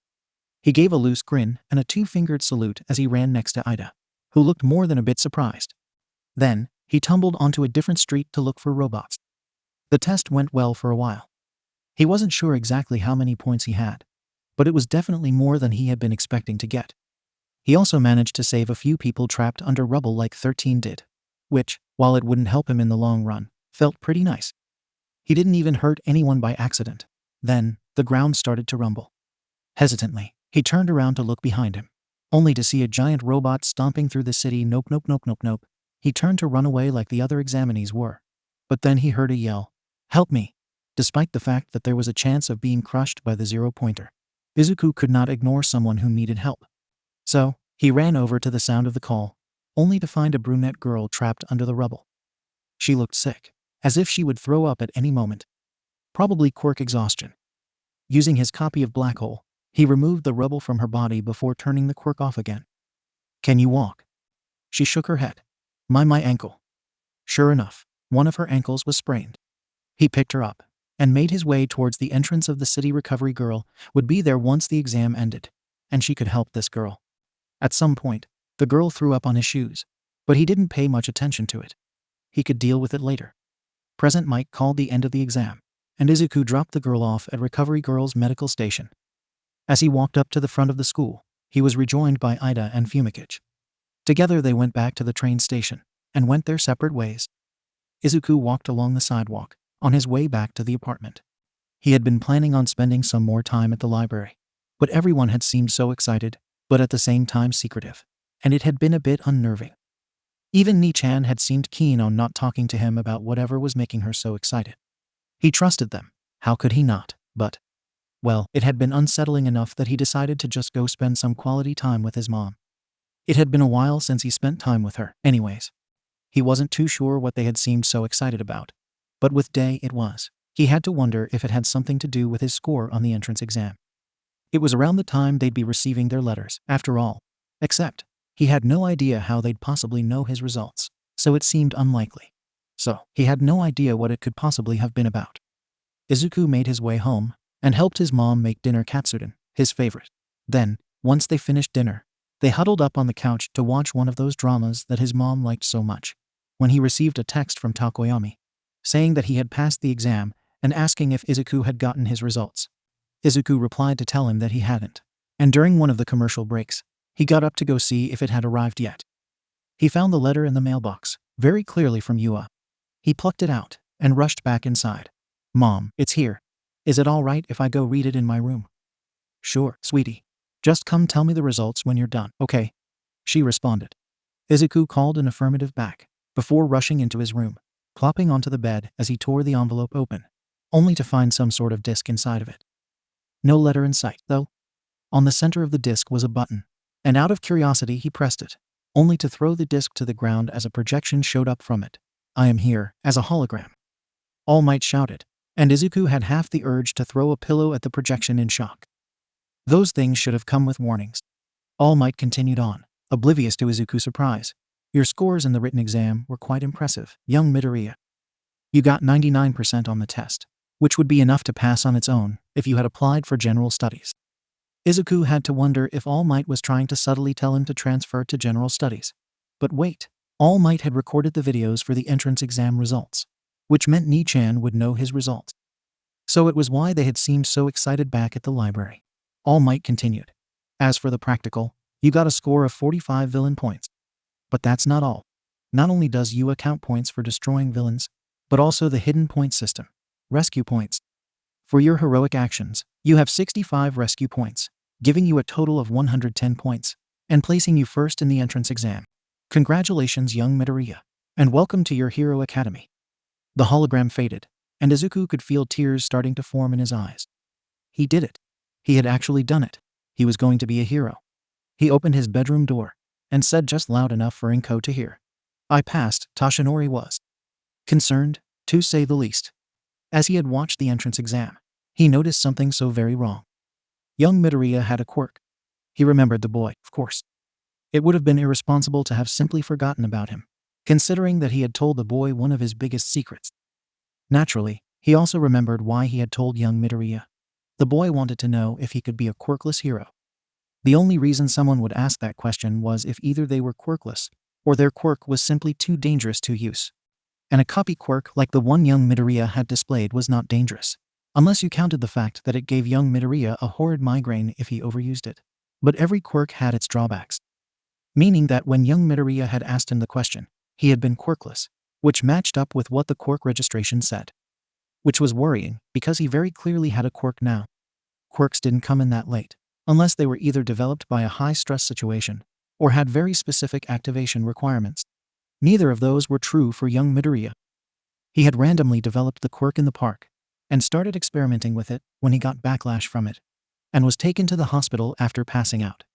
A very blatant lie, but one no one would bother double-checking, as he had been to the hospital after the matter. And the woman who took him to the hospital had made the claim long before young 𝗵𝗃𝗧𝗍 had. Plus, to most it was the only explanation that made sense. But Toshinori knew otherwise. Young 𝗵𝗃𝗧𝗍 must have gotten his quirk from All for One. It didn't make sense at first. All for One was supposed to be dead, and young 𝗵𝗃𝗧𝗍 seemed too heroic to be working with All for One. But then he realized they had never found All for One's body, so they couldn't be sure he was actually dead. And young 𝗵𝗃𝗧𝗍 could have either been acting, or he might not even realize that he was working for an evil supervillain. It was the only conclusion he could come up with. Luckily, young 𝗵𝗃𝗧𝗍 had passed the entrance exam, so Toshinori could keep an eye on him to make sure nothing bad came out of it. But first, he would have to make a few phone calls. After all, this meant that All for One was alive after all, which could only end in disaster. Izuku arrived at the library the next day, and flung the door open. Nichan, why didn't you tell me All Might was teaching at 𝗬𝗏? 'Cause then you would have pestered me about your score until I told you, and I wanted to keep it a surprise. It was the night before his first day of 𝗬𝗏, and Izuku was beyond nervous. He knew that 𝗵𝗃𝗃𝗏 and Ida would be in the same class as him, as they had confirmed it over text, so he knew he wouldn't be alone at the school. He also had made sure Dark Shadow wouldn't tell everyone about Nichan without realizing what they were doing, so he didn't have to worry about that secret getting out. He knew Bakugo wasn't allowed into 𝗬𝗏, so he didn't have to worry about being blown to bits by him. He knew that no one would bully him for being quirkless, since he was able to copy quirks. That was another thing he didn't have to worry about. But even so, he was dreading that morning. This was 𝗬𝗏, his dream school. He shouldn't be so anxious, he should be excited. He would be learning to be a hero, like he'd always wanted. But 𝗬𝗏 wasn't his dream school because he wanted to go there. It was his dream school because he wanted to be a hero, and graduating 𝗬𝗏 would be the best way to do that. At the end of the day, it was still a school. The only good school experience he'd had was online schooling, and this was not online school. He knew how schools were. Schools were places where you sat there, hours on end worrying about every little thing you did, making sure you didn't set anyone off. School was where teachers pretended to care when they didn't, and gave you unfair punishment for something that wasn't your fault when they don't like you. School was where your classmates ruined your homework so you got bad grades, and stole your lunch to add to your suffering. School was full of people who wanted to judge you and bully you and, hey, Nichan whispered, cupping his face in her hands as tears fell down his face. He was trembling, he realized. He must have been caught up in his thoughts. It'll be okay, 𝗵𝗵𝗃. I'm sure 𝗬𝗧 isn't like 𝗎𝙪𝙢. Otherwise they wouldn't have banned 𝗵𝘃𝗃𝗃. And even if it is like 𝗎𝙪𝙢, I won't let them hurt you, okay? She pulled him closer to her, in a warm, comforting hug that admittedly helped ease away some of his nerves. But, 𝗵𝗃, what about the secret? 𝗵𝗃 didn't even hesitate before she said, 𝗵𝗵𝗃, I'm more than willing to risk it if it means you're happy. Izuku stayed in her embrace for a little while longer, until his phone buzzed in his pocket. He didn't bother with it, but it kept buzzing, so eventually he pulled away to check it. Oh, Mom's worried about me. I guess it got later than I thought, huh? Izuku mumbled, wiping at the leftover tears on his face. 𝗵𝗃 chuckled. Yeah, you probably should get home soon. You feeling better now? Yeah, Izuku nodded. Thank you, 𝗵𝗃. Standing in front of 𝗬𝗧, Izuku felt just as nervous as he did the night before, maybe even more so. He didn't cry, not this time, but he was shaking like a leaf in a windstorm, frozen in the middle of the sidewalk as he stared at the building. He felt a bit silly, to be just standing there shaking, while everyone else rushed to find their classes. But he just couldn't get his feet to move. He probably looked pretty pathetic, too. This was probably what everyone would end up bullying him over, huh?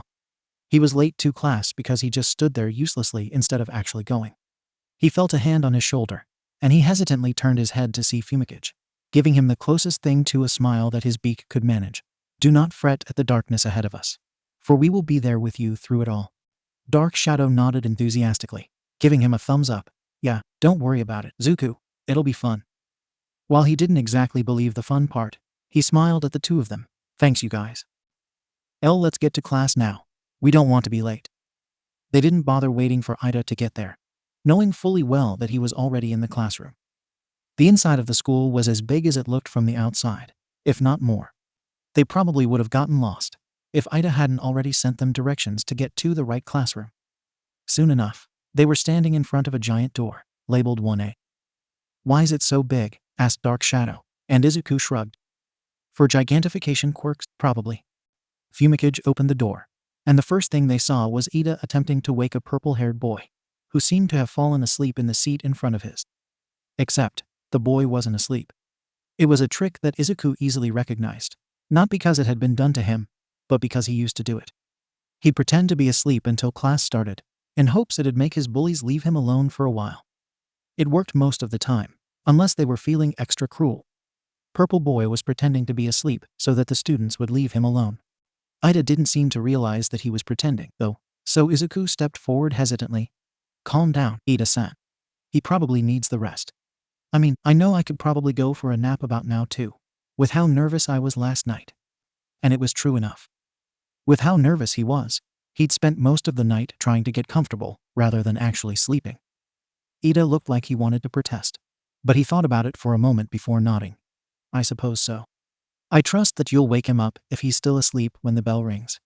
Izuku nodded, despite knowing that it'd be unnecessary. Slowly but surely, the room started to fill up, and his classmates started conversation with one another, starting to get to know each other. At some point, Izuku noticed a giant, bright yellow caterpillar in the door, which he promptly decided to ignore.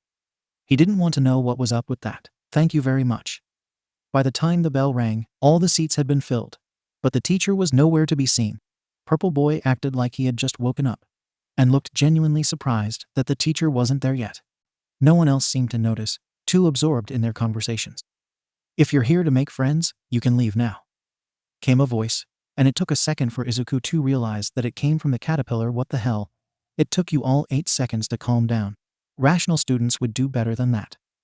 The caterpillar said, and oh god, the caterpillar was their teacher. But then the caterpillar unzipped itself, and Izuku realized that it wasn't a caterpillar, just a man in a sleeping bag. The man stood up, as he said, I'm Izawa Shouta, your homeroom teacher. Purple Boy then whispered, oh my god, Eraserhead is my homeroom teacher. Maybe there is hope for me. Though no one said anything about it, so he figured he was the only one who heard it. Izuku took another look at the man, and realized that, yes, that is Eraserhead standing in front of him. It might have been exciting for Purple Boy, but it was absolutely terrifying for Izuku. Eraserhead could erase quirks. Izuku was a half quirk without a host. He had no idea what would happen if Eraserhead used his quirk on him, nor was he eager to find out. Hopefully, he'd be able to avoid it happening, though he figured he should talk to 𝗵𝗃 about it later. Eraserhead pulled a stack of gym uniforms out of seemingly nowhere, and set them down on the podium. Put these on, and meet me outside in 10 minutes. Don't be late, or I'll expel you. Well, Izuku thought, at least he's honest about not caring. It was a quirk apprehension test. Izuku was not excited, but he was glad that he had developed his copying ability months ago. Otherwise, he would have failed for sure. Now he had a chance, as long as he chose the right quirks. Most everyone else seemed excited, though, which Eraserhead didn't like, as his hair started to float up. Recognizing it as a tell of Eraserhead's quirk, he ducked behind the nearest person who would make a good shield, a tall boy with many arms. Any quirks activated that weren't mutation quirks vanished under erasure, and Izuku was relieved that his shield had successfully protected him from erasure. You all think this is fun? Fine then. Whoever gets last place will be deemed as not having any potential, and will be expelled. Purple Boy froze in fear. Either he had a quirk that wasn't physical, or he didn't have a quirk at all. Either way, though, the way he froze up made Izuku want to run out of his hiding spot to go comfort him, except for the fact that doing so could cause him to fade like he had 200 years ago. But Aizawa-sensei, that's not fair, protested a girl with brown hair. The same girl Izuku had saved from the zero-pointer, he realized. Not fair. He heard Eraserhead say, what about villain attacks? Natural disasters? Petty crimes? Life isn't fair. It's a hero's job to remove that unfairness. So then why are you adding more unfairness? Izuku thought, though he said nothing. He didn't want to be killed at his teacher's quirk because of something like this. But he also wanted to help Purple Boy, because Purple Boy seemed so much like him, and he didn't want anyone to feel that sort of way. Except he couldn't help, not without risking his life or whatever would happen when erasure was used on him. Now then, let's start the demonstration. Eraserhead said, Midoriya, you placed first on the entrance exam. Come up here and tell us your highest softball throw score. Oh no. This is where I die, isn't it? Can't even say goodbye to Mom, or Ni-chan, or Kayasa. Right in front of everybody, too. I knew this wouldn't be good. Despite his thoughts, he stepped out from his shield, only to find that Eraserhead's quirk was turned off. Oh, right. It turns off once he blinks. He stepped forward and said, FF14P.FF50 FF414. 54 mm, sir. Internally, he winced at the stuttering. It made sense, though this man was a teacher with the ability to make him disappear in a second, and possibly even kill him. A horrible combination that could only end poorly for Izuku.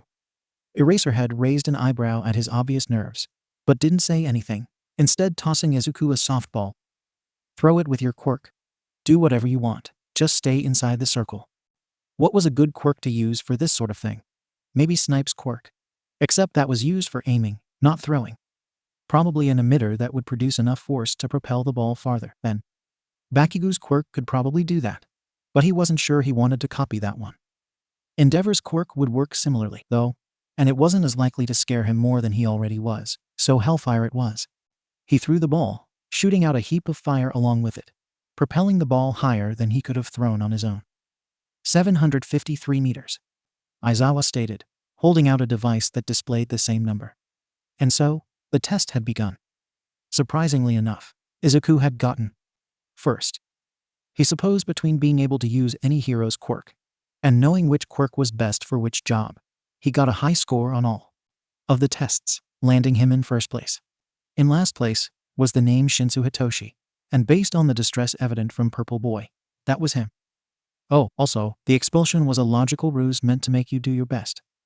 Eraserhead said, and Purple Boy Shinsu looked like he was going to pass out. After that, they went back to class, and Izuku desperately hoped that had been the most stressful situation of the day.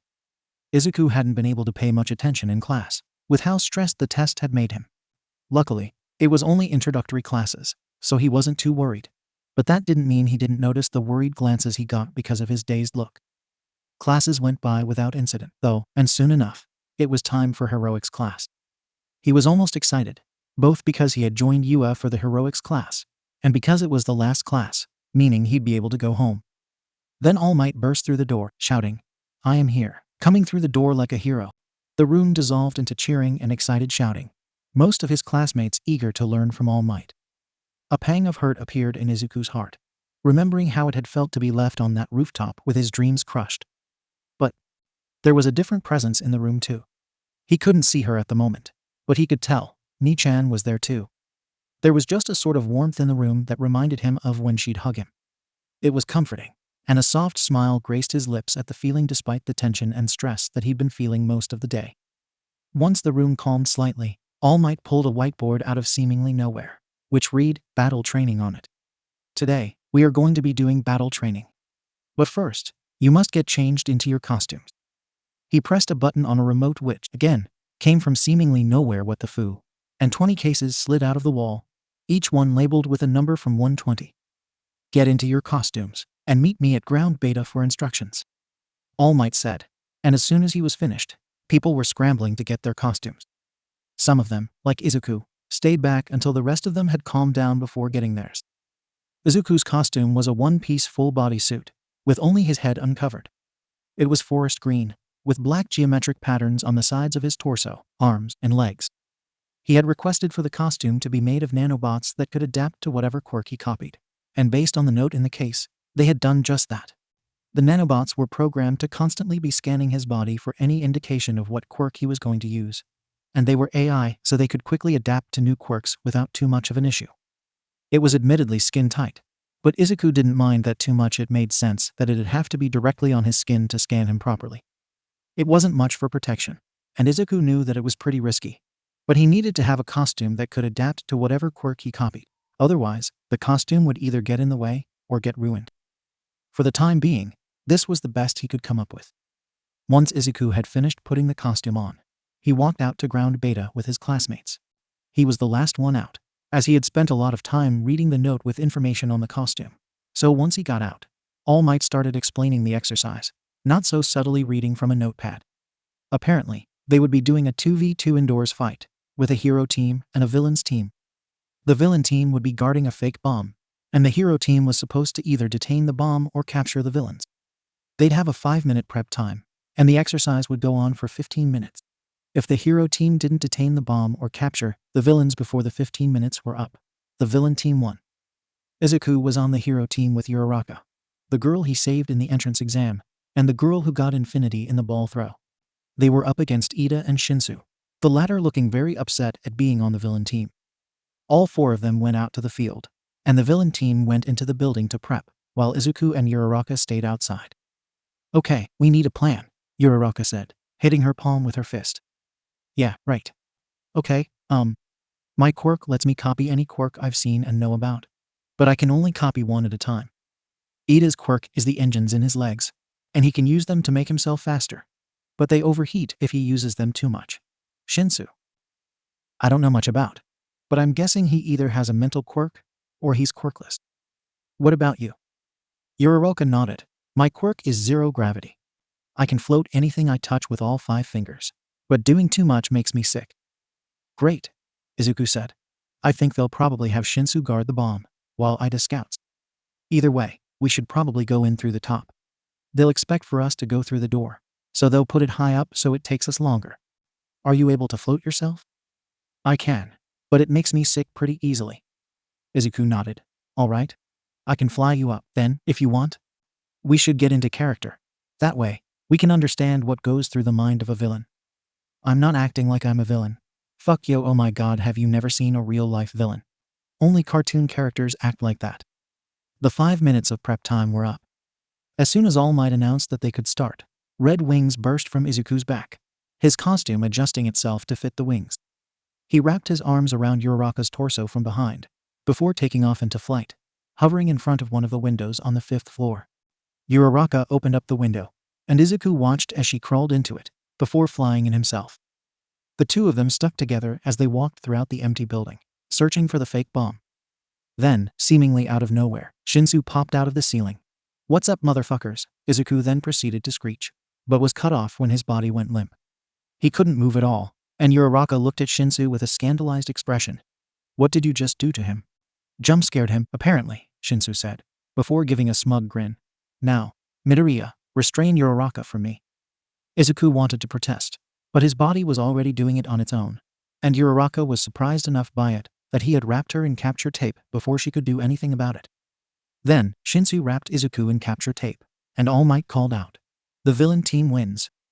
Since Izuku's group went first, and he didn't need to go to Recovery Girl, Izuku would be able to watch the entirety of the battle trials, which gave him the perfect opportunity to analyze his classmates' quirks, which meant more quirks to copy. It was really exciting, and Izuku was glad that he had decided to bring his newest notebook along with him. At the moment, though, the second team was using their 5 minutes of prep time, so he couldn't really analyze their quirks at the moment. However, he kinda sorta really wanted to talk to Shinsu about his quirk. He had a guess as to what it was, but confirmation would be helpful, and maybe a few other questions about it. And since Shinsu wasn't injured, either nobody was in their group, Izuku could easily go over and ask him. The idea of approaching someone was a bit nerve-wracking, especially with a teacher there, but it wasn't really that much.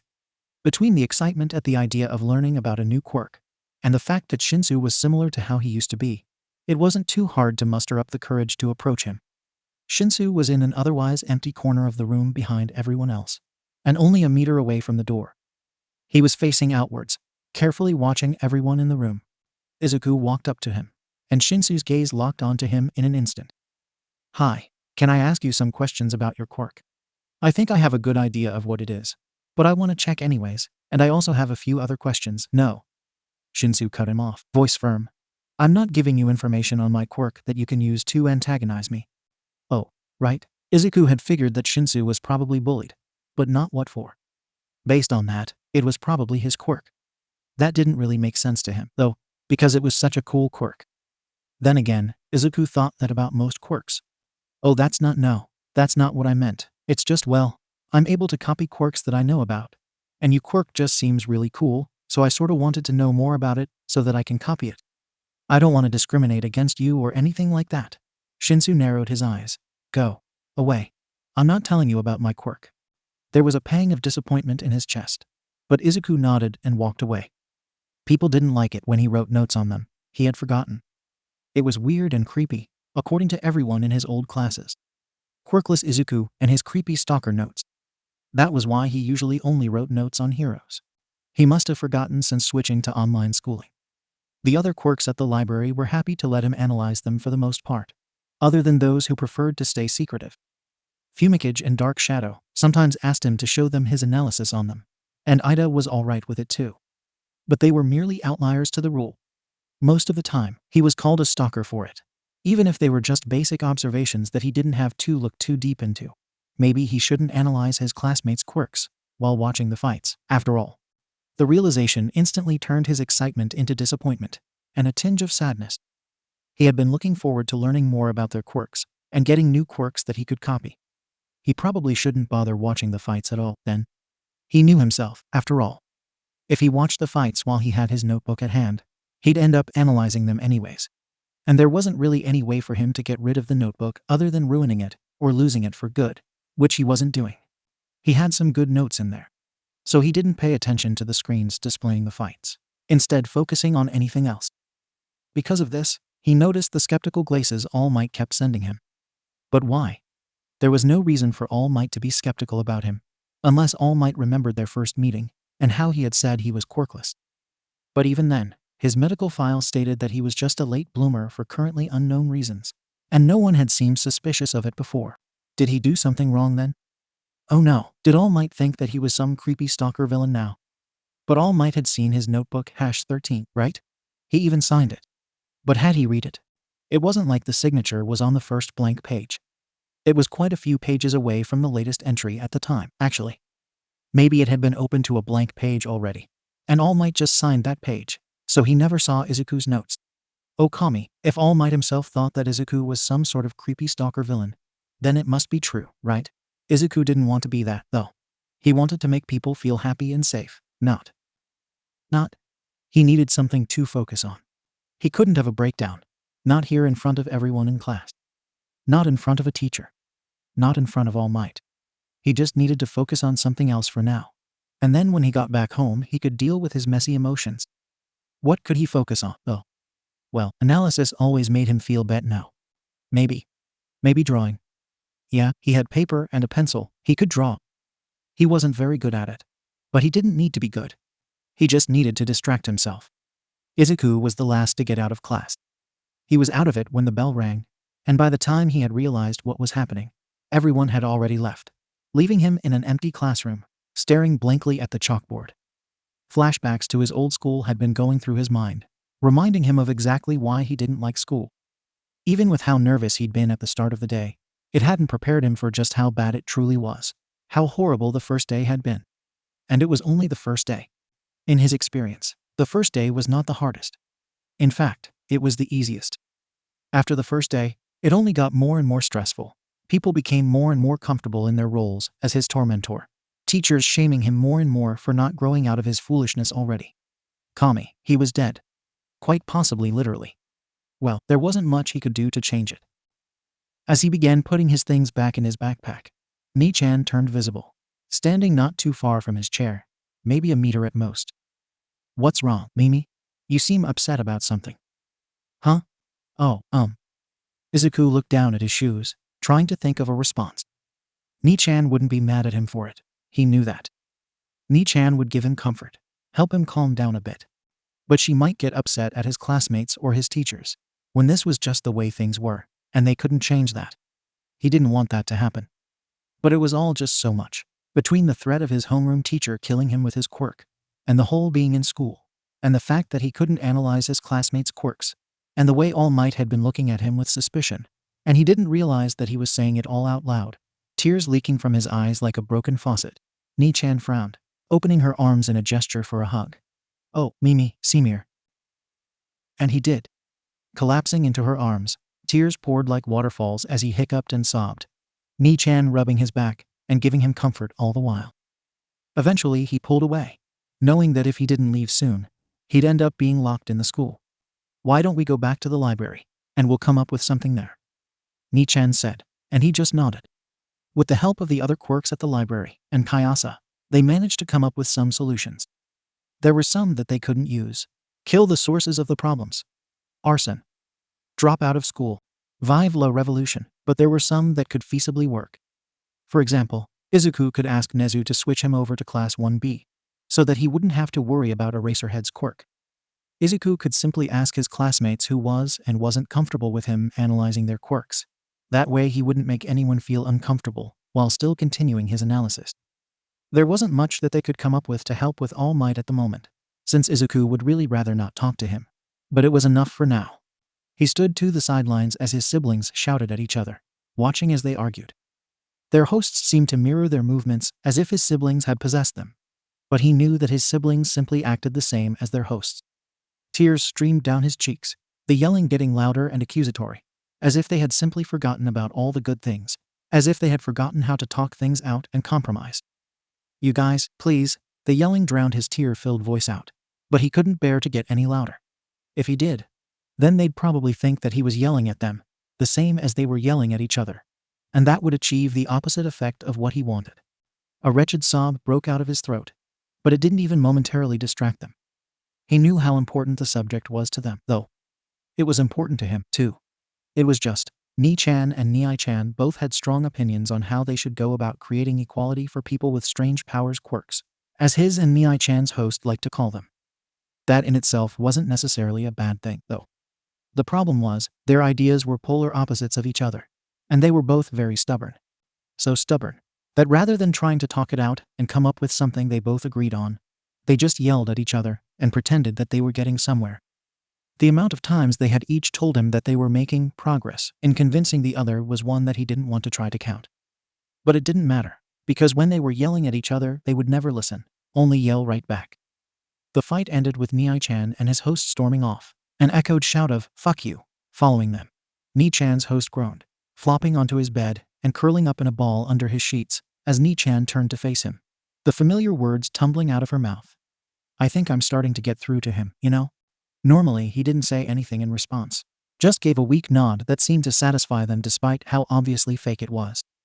But this time, tears still trailing down his face, he said, "And not really, no." 𝗵𝗊 blinked, looking at him with confusion as she said, "What do you mean, no?" Oh, this was a bad idea. While he normally wouldn't worry about what he said to 𝗵𝗊, she was mad right now. He knew how his siblings were when they were mad. But it was too late now. He had already said it. Now he had to follow through with it. Well, it's just. Why you guys keep fighting over this? But we all know how stubborn you both are. Why you never listen to each other.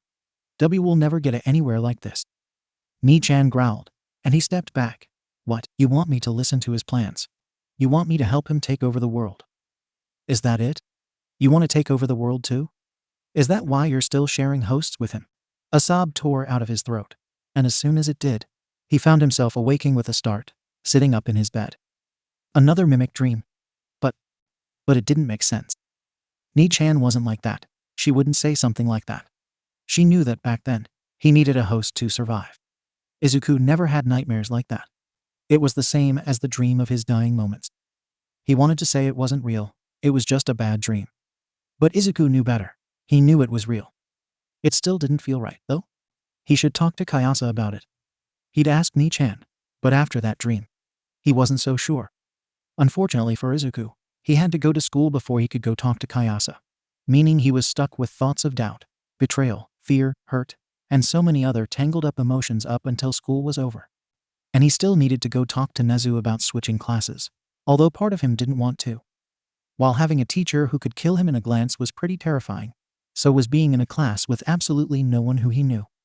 At the very least, he had 3 friends in Class 1A, but he didn't know anyone from Class 1B, which was oh so terrifying. Plus, he didn't quite know what he should say to Nezu when he asked to switch classes.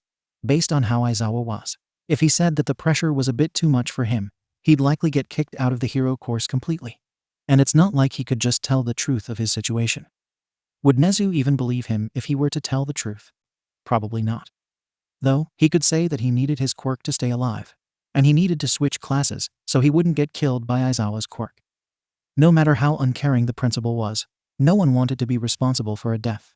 And it was true, to an extent. Aizawa's quirk would kill him, which was why he needed to change classes.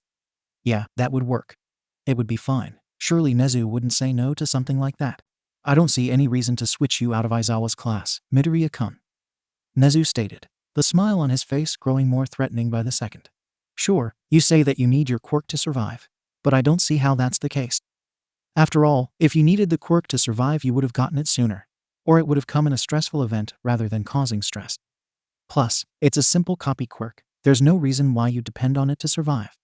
Even if you did need it to survive, there's no way you would know that, really. What you're trying to do is obvious to me. Either you're discriminating against Aizawa-kun's quirk, or you think that if you switch classes, there'll be less pressure. I would suggest you get rid of whichever mindset it is, if you want to stay here in UA. Between those words, that smile, and all the negative emotions from his dream memory before, Izuku had a hard time keeping himself from breaking down into tears. But, Principal Nezu, no buts. Nezu cut him off. If I hear any more of this matter, you're out of UA. Do you understand? No, was what Izuku wanted to say. No, I don't understand why you want to keep me in Aizawa's class. I told you his quirk could kill me. But he couldn't say that, or he'd be kicked out of UA. And if he was kicked out of UA, what were the chances that another hero school would take him on? Very low, that's what. And if he couldn't go to a hero school, he couldn't be a hero. And he had to be a hero, why yes.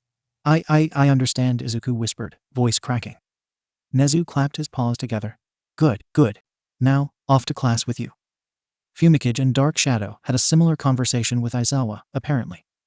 They had tried to tell him that when he used his quirk, Dark Shadow was temporarily trapped in a completely empty place, and how scary it was for them, thus asking Aizawa not to use his quirk on 𝗵𝘃𝗃.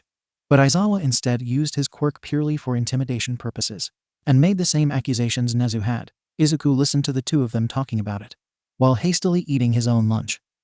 Normally, Ida began when they finished. I would say that we should respect our superiors' decisions, but in this case, it seems rather unfair. Especially since you were being so respectful about it.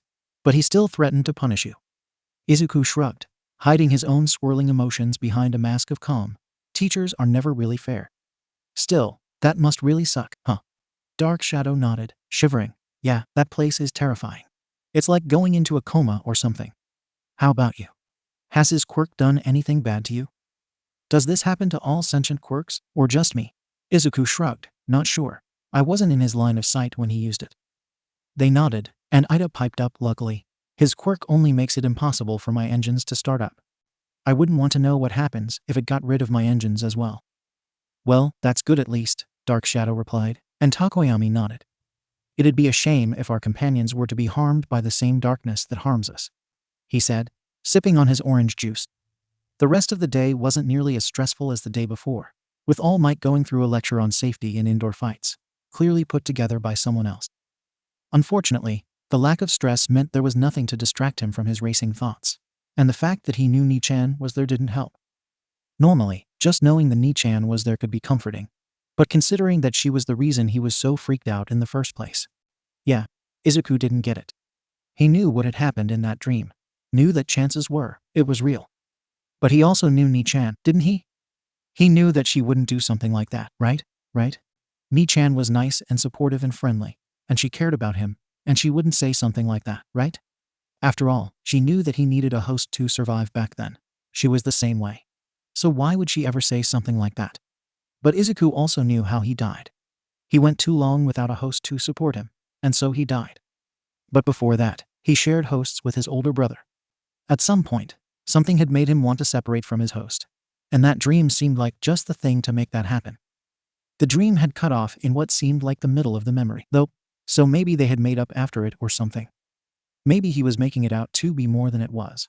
Maybe it was already done and over with, and he just didn't know because he didn't have all his memories from his past life. It would make sense, with all the happy memories he knew he had from after they had made the library and moved in there. But what if that wasn't the case, and they never really had made up? What if that was why he had been running away from the library in his final moments? He didn't know. He couldn't know, until he talked to 𝗂𝗧 about it. Which, the more he thought about it, the more nerve-wracking the thought got. What if she didn't know anything, either? But it wasn't like he had another plan. Soon enough, class was over, and he was on his way to the Quirky Books library. Nichan wasn't at the library yet. That was good for Izuku, as it meant that he could talk to 𝗂𝗧 without something bad happening. He hesitantly approached the desk 𝗂𝗧 stood behind, and she looked up at him, smiling. "Oh, hello Izuku-kun," he waved in response. "Hey Ayaka-chan. I have something I need to talk to you about," he said, fidgeting with the hems of his shirt. She hummed, "What is it? Did something bad happen at school?" He shook his head. "Not exactly." Can we go to my old room to talk about it? It's not something I want to talk about in front of the others." 𝗂𝗧's expression quickly turned far more serious as she nodded, walking out from behind the desk. The two of them approached the bookshelf in the back, and Izuku pushed down on the lever, opening the secret passage that would lead to his old room. Izuku sat down on the green bed, the sheets still the same as the last time he'd been in the room, when he first found it. 𝗂𝗧 sat down next to him. "So, what's going on?" He sighed, staring at his hands folded carefully in his lap. "You know how I sometimes get memories from my past as dreams?" 𝗂𝗧 nodded, giving a sound of affirmation. So he continued on, "Last night, I had one. It was a bad memory. Really bad. You know how Nichan and my older brother fought a lot before we met you?" She nodded once again, and this time Izuku hesitated before saying anything. He could tell that 𝗂𝗧 was starting to piece it together. But this memory wasn't just a family fight, and chances were she wouldn't know which he was referring to. He had to tell her, but the words were caught in his throat for a moment. She waited patiently for him to finish, and eventually he sighed. "She yelled at me. It was after another fight, and she was telling me that she thought she was starting to get through to him. I told her that she wasn't, because they never actually listened to what the other was saying. So she yelled at me. She said that I was just siding with him, and that's why I was sharing hosts with him." 𝗂𝗧 stared at him in shock, blinking slowly. I knew your family fights were bad, but wow, that's something else." Izuku nodded. "Yeah. I didn't really know what to do after I got that dream, so I was hoping you'd be able to help." She hummed. "Well, I didn't actually know about this incident until now. You two were pretty secretive, after all. If you'd like, I could help you talk to 𝗵𝘃 about it." Yeah, I guess." He'd never admit to it, but Bakugo was more than a bit nervous as he walked to the principal's office.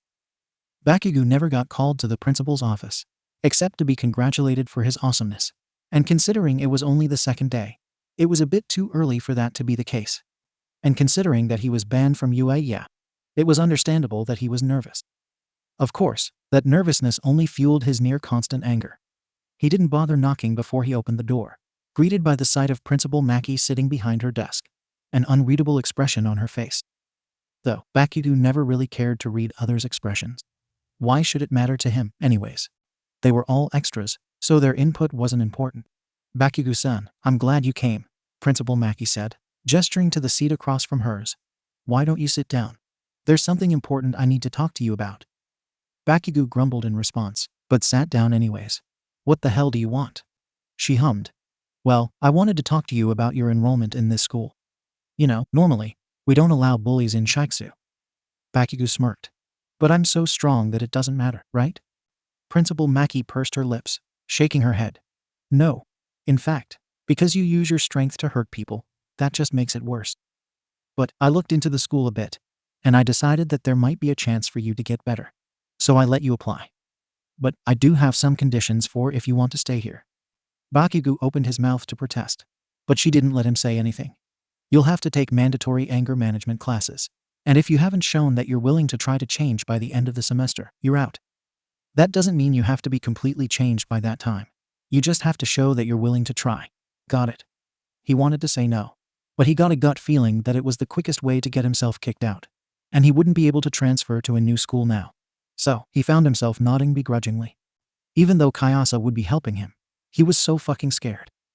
What would he do if 𝗵𝘃𝗲 yelled at him like she had in the dream? Sure, he had experience with people who he cared about leaving him, but that didn't make it any better. If anything, it would just be worse, because that would just mean that he was just that unlovable, right? 𝗬𝗂𝗧 led him back out to the library, where 𝗵𝘃𝗲 now sat at one of the tables. She must have just been taking a bit longer to get there, then? She smiled when she saw the two of them. There you two are? I was wondering why you weren't here. 𝗵𝘃𝗲, we need to talk. 𝗵𝘃𝗲, we need to talk. Izuku said, head hanging down. As soon as the words were off his tongue, a wave of guilt, doubt, and fear crashed into him full force. All his previous doubts came back in tenfold, and it was a wonder that he didn't break down sobbing at some of the thoughts that crossed his mind. 𝗵𝘃𝗲 stood up in an instant, running over to him. Mimi, are you okay? Did something happen? Izuku hummed, trying to decide how to respond, before settling on. You know how I've been having dreams of my past? I had one of those last night. 𝗵𝘃𝗲 slowly nodded, encouraging him to continue. It wasn't a good memory. You know our family fights? 𝗵𝘃𝗲 nodded, taking a single step closer as she said. Oh, Mimi, I know that those fights always made you upset, but all for one. He shook his head frantically. It wasn't him. 𝗵𝘃𝗲 froze for a moment, surprised. Her face flashed between emotion, shock, confusion, worry until it settled on one, regret. She said nothing. Instead, she watched as he took a stumbled step back, surprised by his outburst.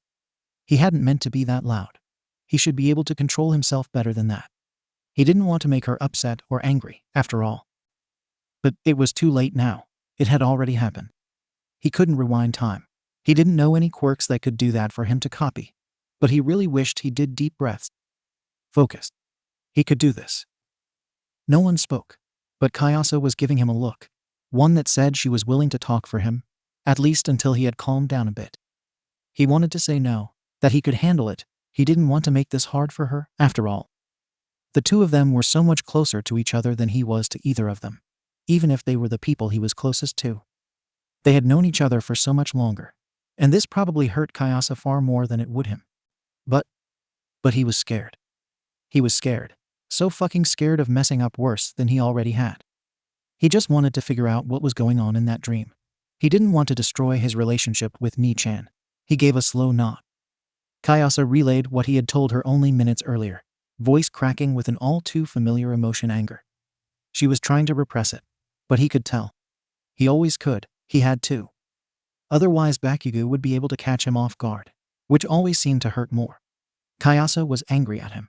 No, that wouldn't make sense. When people were angry at him, they didn't bother to hide it. She was angry at 𝗵𝘃𝗲. Maybe she didn't want to be, but he could tell that she was. His fault. He didn't want her to be angry.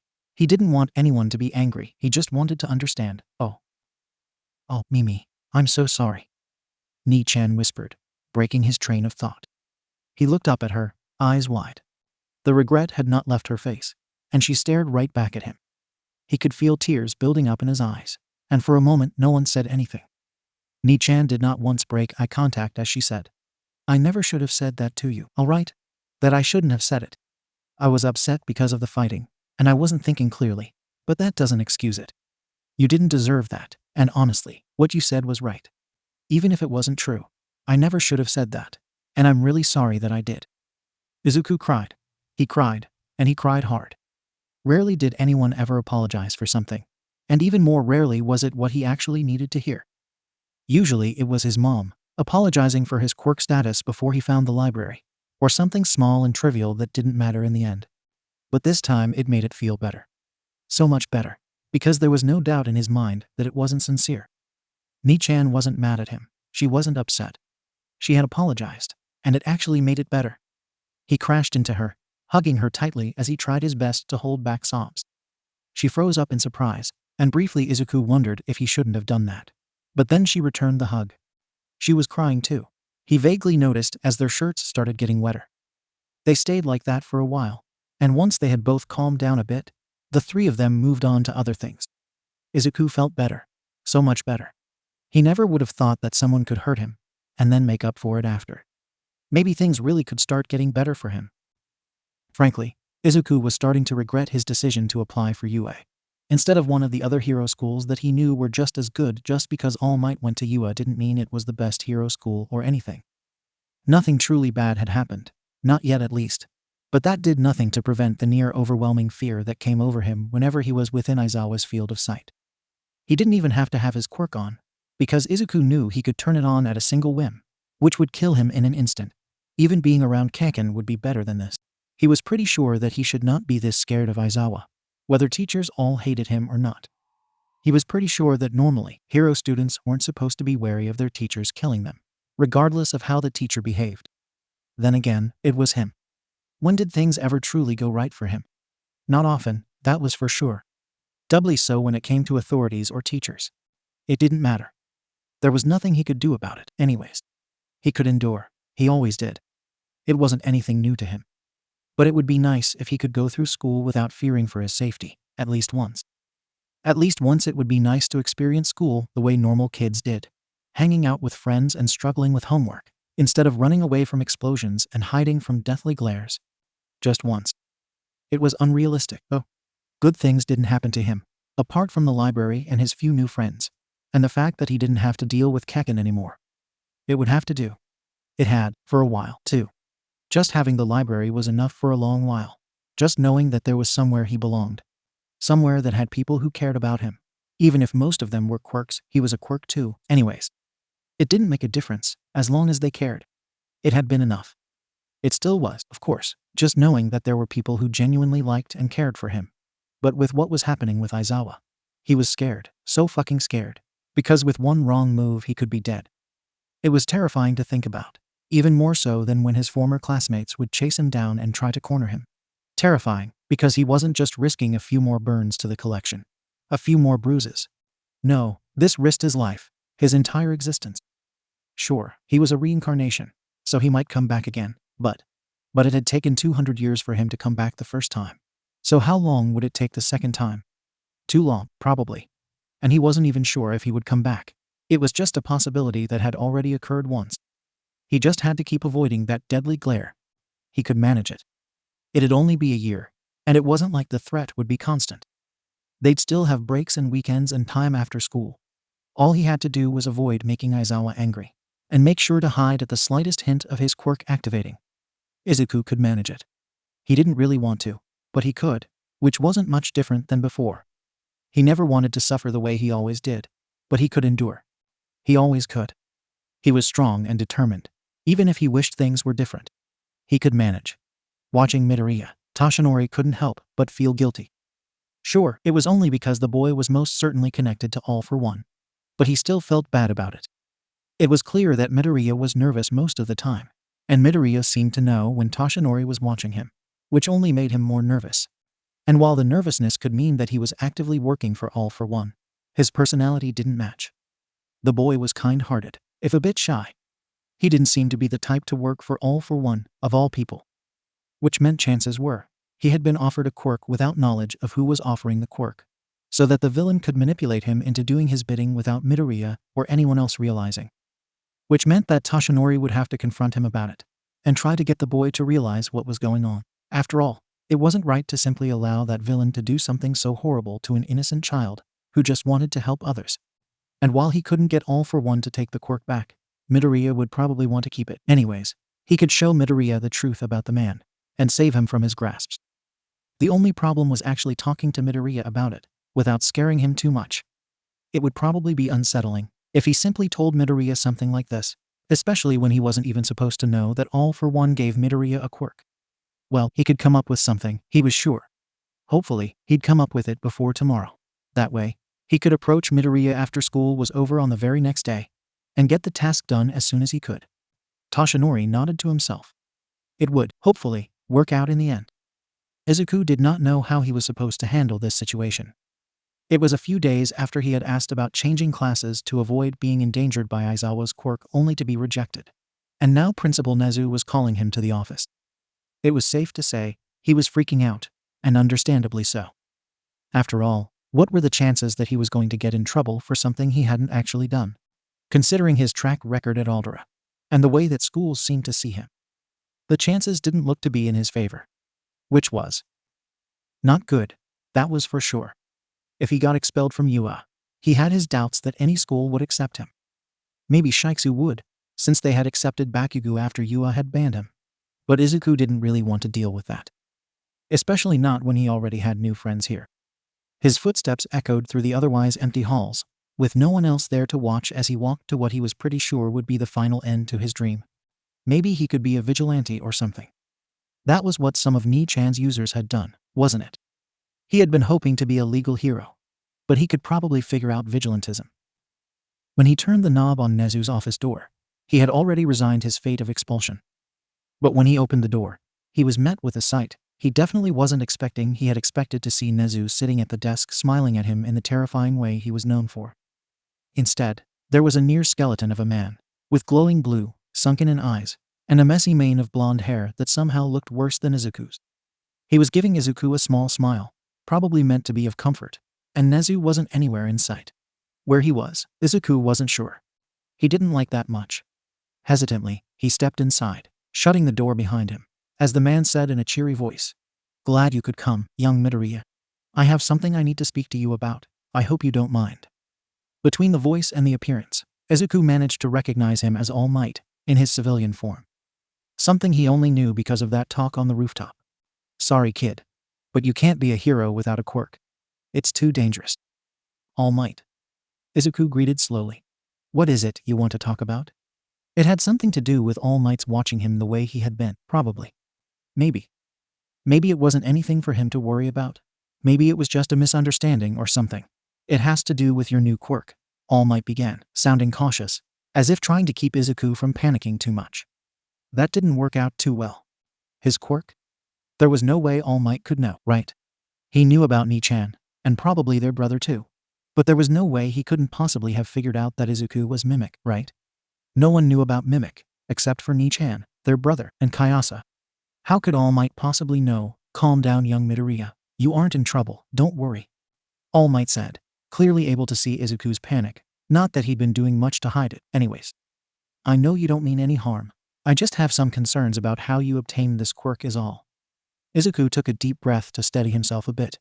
"Yeah, okay. There's not really much to be concerned about, though. Really, I just never really thought that my quirk would be a copy quirk, since it doesn't really match up with my parents' quirks. So I never figured out how to activate it until recently, is all." "I see," All Might said with a nod. But there was a doubt in his voice that told Izuku that his bluff wasn't going to cut it. But is that really all there is to it? Izuku did not meet his eyes. He couldn't, he was far too nervous to, looking anywhere but at his eyes. Which, incidentally, was how he noticed that 𝗵𝗃 had shown up at some point, and was giving him a reassuring smile. He was still anxious, so very anxious, but her presence helped a bit. "What?" he started to ask, swallowing his nerves. "What do you mean by that?" All Might sighed as if whatever he was going to say next was hard for him. "Young Midoriya. After our meeting, did you happen to be approached by a man who offered to give you a quirk?" 𝗓𝗏. He was talking about 𝗓𝗏. Or at least, his host. No, of course not. That's impossible," Izuku said. Though he knew it wasn't 𝗓𝗏 was his brother. Of course it was possible. But All Might didn't know that 𝗓𝗏 was his brother. and he needed to keep it that way. For their safety. Quirks can't be given away, and besides, there's no reason someone who could give out quirks would give me one. Apparently, Izuku wasn't doing a good job at hiding that he knew more than he let on, because All Might gave another sigh. You don't have to lie, young Midoriya. I want to help you. But if you're in his clutches, you need to tell me so that I can. He couldn't keep it hidden. All Might knew that something was wrong. Izuku couldn't pretend to be clueless on the situation. Izuku looked to Nichan, a desperate look in his eyes, in a hope that she would understand what he wanted without him having to say it out loud. She met his eyes and nodded, and that was all he needed. You're right that there's more to my abilities. Then I let on, yeah. But you don't have to worry about him. I haven't been in contact with him in a really long time. Like 200 years ago, long time. Izuku said, voice wavering. He didn't. It didn't feel right. He knew that this was such a huge secret to let someone else in on. No one knew about him. But now he was going to tell someone who he hardly knew. Well, he was Nichan's host, so that was a hopeful sign. All Might seemed surprised by the admission, especially when Izuku implied that he had been around for 200 years, which, well, not quite. But he stayed quiet now, letting Izuku continue. It's a lot to explain, really. And you can't tell anyone this. It's a really big secret, and you're basically the third person who I've told this to, so you have to keep quiet about this. He said, making sure that his seriousness about it was conveyed. All Might gave a nod. I won't tell a soul. With All Might's confirmation that he'd keep it secret, Izuku continued. To put it simply, I never got a new quirk. I am the quirk. You know about sentient quirks, right? Like Dark Shadow. I'm like that, sort of. I mean, it's a bit different. Dark Shadow, and most sentient quirks like them, honestly. They all need to have a host air quirk user in order to survive. I don't need that though, don't worry. I usually think of it as being half quirk. Because the thing is, both my parents are human. So I'm supposed to be human too. Except I'm also sort of the reincarnation of a dead quirk, which means I'm like both at the same time. He was half tempted to tell All Might about his family, but it wasn't safe. Even if All Might knew of them as quirks, he didn't know that they were sentient, and anyways, that wasn't his part of the secret to share. If Nichan wanted him to know, she could tell him. I know it probably sounds absurd, but so does exchanging quirks, right? Izuku said with a nervous chuckle. Hopefully All Might would believe him, because if not, he wasn't sure what he was going to do. All right, All Might said. I believe you. I mean, you're right about it sounding absurd. But I don't think someone could easily come up with a lie like that. And you don't seem like the type to anyways. So, that's it, then? Izuku asked. Unless you have more to tell me, that's it. All Might confirmed with a smile. I had been under the impression that he had you under his influence. But if that isn't the case, then there's not much else to talk about. Izuku left that meeting with one more person knowing part of the truth about him, and hopes that All Might wouldn't use it against him. Toshinori wasn't entirely sure what to do with this new information. Apparently, young Midoriya's situation was far more complicated than he had thought, and honestly, he wasn't sure where to start with all of it. Like anyone else, he had known about the existence of sentient quirks. They were uncommon to come across, but with the amount of people he had saved, he had seen quite a few of them. But he had never thought. Well, he had been aware that they were sentient, of course, which would imply that they were alive. But he never really thought about it that much. He didn't think they could, well, die, which was sort of a requirement for going to the afterlife, reincarnation or otherwise. He always thought that they just faded away when their users died. Though, now that he thought about it, that in itself could be considered as dying. He never really thought about sentient quirks before now, he realized. He never thought much about how they must have their own personalities and thoughts and beliefs. How they must be just as alive as the people they were attached to. Really, it should have been clear just from the name of them. But, well, he was fairly certain that most people didn't really think of them as their own entities, rather than just quirks that are harder to use. No wonder why young Midoriya didn't want anyone else to know about it. He was probably worried that people would start to see him as just mimic, a copying quirk, rather than as himself. Up until now, Toshinori viewed sentient quirks similarly. But now that young Midoriya had revealed his secret to him, now he was rethinking everything he had once thought about sentient quirks. And that, surprisingly, was a lot of rethinking. Maybe he should do some research into the topic. Izuku spent the rest of that day anxious, keeping vigilant in case there were any whispers about him or sentient quirks going around. He wanted to trust that All Might would keep his word about not telling anyone, but, well, he had also trusted that if anyone would believe he could be a quirkless hero, it would be All Might, and look how that turned out. Hopefully, if someone found out somehow, he'd be able to deny any rumors pretty easily. It wasn't exactly something that sounded entirely believable anyways, not with what most people thought about quirks. Still, it wasn't something he wanted getting out. If the rumors did manage to spread, then that would mean at least a few people genuinely believed it. And, well, that couldn't turn out well for him or anyone else at the library. Luckily, he had yet to hear anything about it. Of course, that didn't mean much. It was only lunchtime, after all, and it wasn't likely that rumors of it would spread that fast, especially since not many people actually knew who he was. After all, at the moment all of his friends were in class 1 with him, and it wasn't like he had done anything special enough for anyone to know him apart from being his friend. So, chances were, if it had gotten out, he probably wouldn't find out until later on. At the very least, none of the kids from 𝗬𝗪𝗏 were here. If they were, he knew for a fact that they'd make it an absolute hell for him, regardless of if they actually believed it or not. "Has darkness consumed your mind, my friend?" 𝗬𝗏𝗵𝗃 questioned, breaking him out of his thoughts. Iida made a sound of agreement. "You've seemed on edge since this morning. Does it have something to do with your visit to the principal's office, perhaps?" "You're not in trouble, are you?" Dark Shadow questioned. "You haven't done anything to make anyone mad." No, I'm not in trouble, don't worry," Izuku reassured them. "But yeah, the office trip has been bothering me a bit. I ended up sharing a pretty big secret of mine with All Might, and, well, I'm just worried that it'll start to get around the school and blow up in face, you know?" Dark Shadow and 𝗬𝗏𝗵𝗃 nodded in understanding, realizing that he was referring to his status as a sentient quirk. Iida didn't figure that out, though, as he had never been informed of it in the first place. "I see. Could you possibly inform us of what the secret is? It might help us prevent it from getting out of hand if it does get out."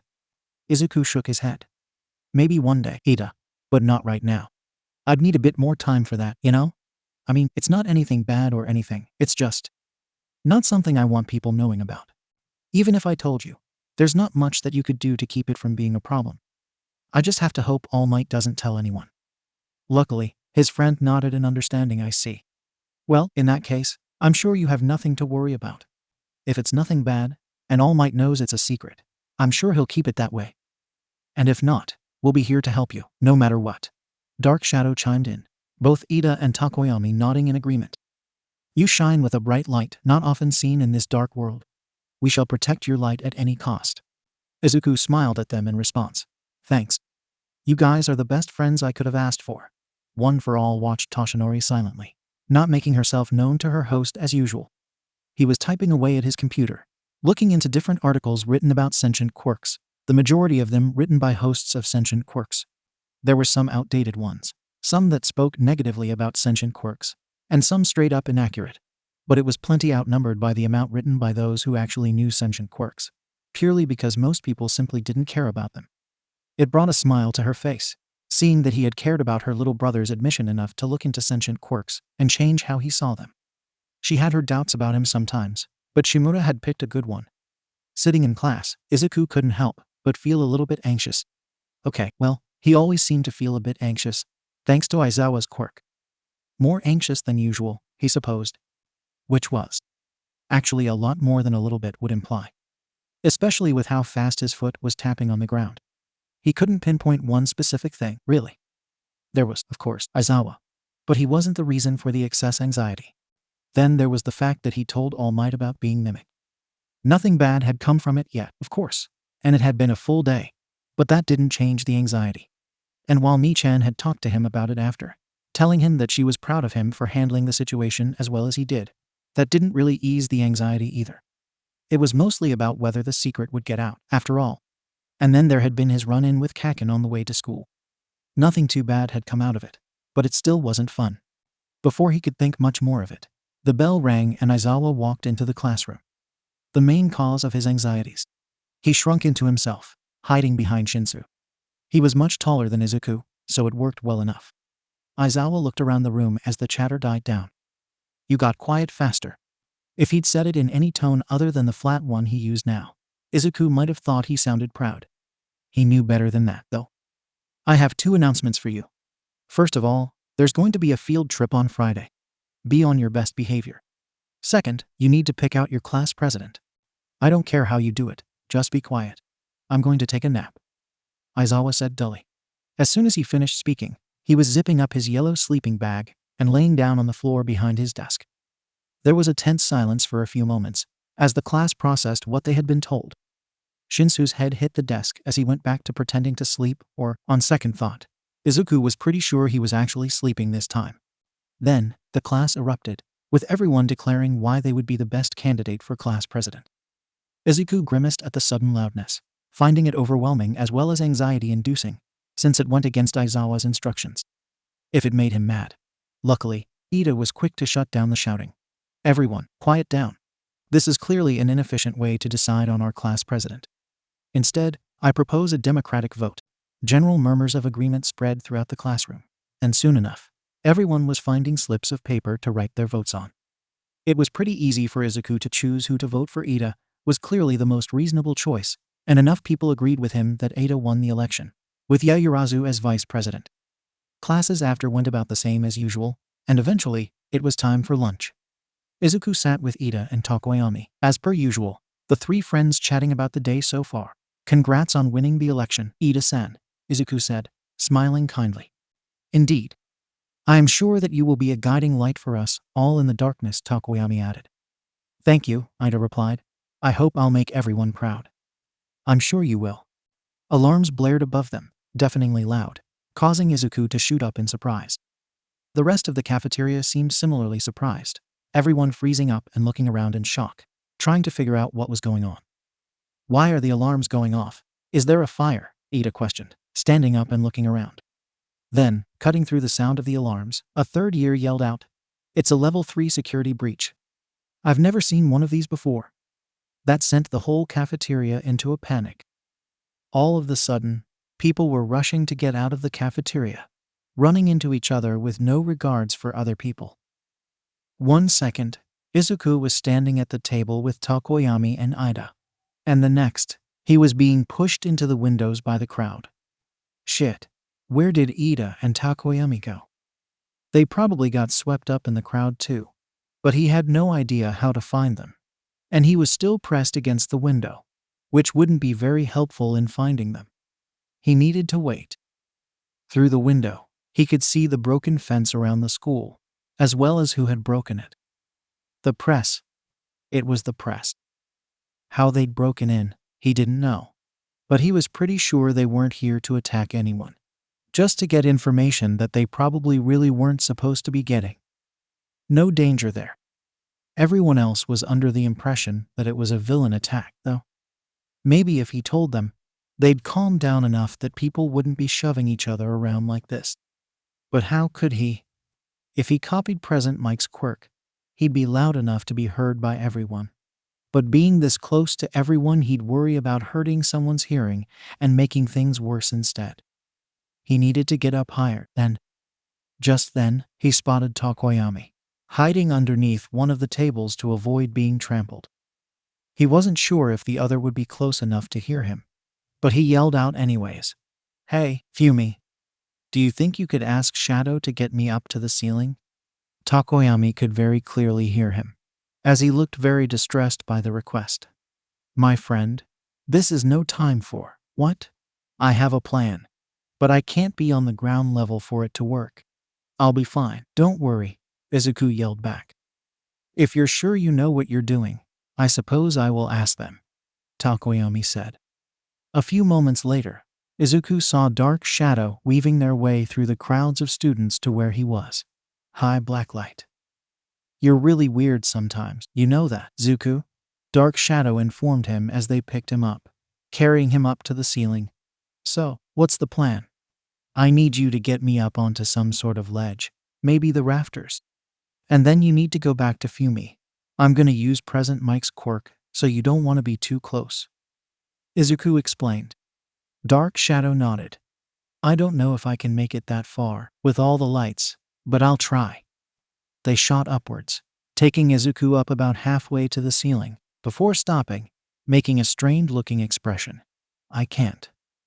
Izuku glanced up at the ceiling, trying to gauge how easily he could grab onto it. Throw me, he told them decisively. What? I'm not gonna throw you. You'll get hurt, Dark Shadow protested. You've got a soft, fleshy body. Those are easy to hurt. I'll be fine, Izuku said. See the lights? If you throw me at one of them, I can grab onto them since they're dangling. They should be strong enough to hold me up long enough. All right, Dark Shadow agreed. Ready? Yeah, without further warning, Dark Shadow threw him at the light, and he managed to grab onto the metal it hung from, successfully pulling himself onto the light. Then, once Dark Shadow was lower down, Izuku activated Present Mike's quirk and yelled, "No need to panic, everyone. It's only the press, no villains. Please evacuate calmly and without trampling anyone." The crowd slowed after that, and Izuku watched from the light as people left the cafeteria. Luckily, it looked like no one was injured. It was only after most of the people had left that he realized he didn't have a plan to get back down. Well, he'd think of something. Katsuki was already sick of 𝗧𝗵𝗄.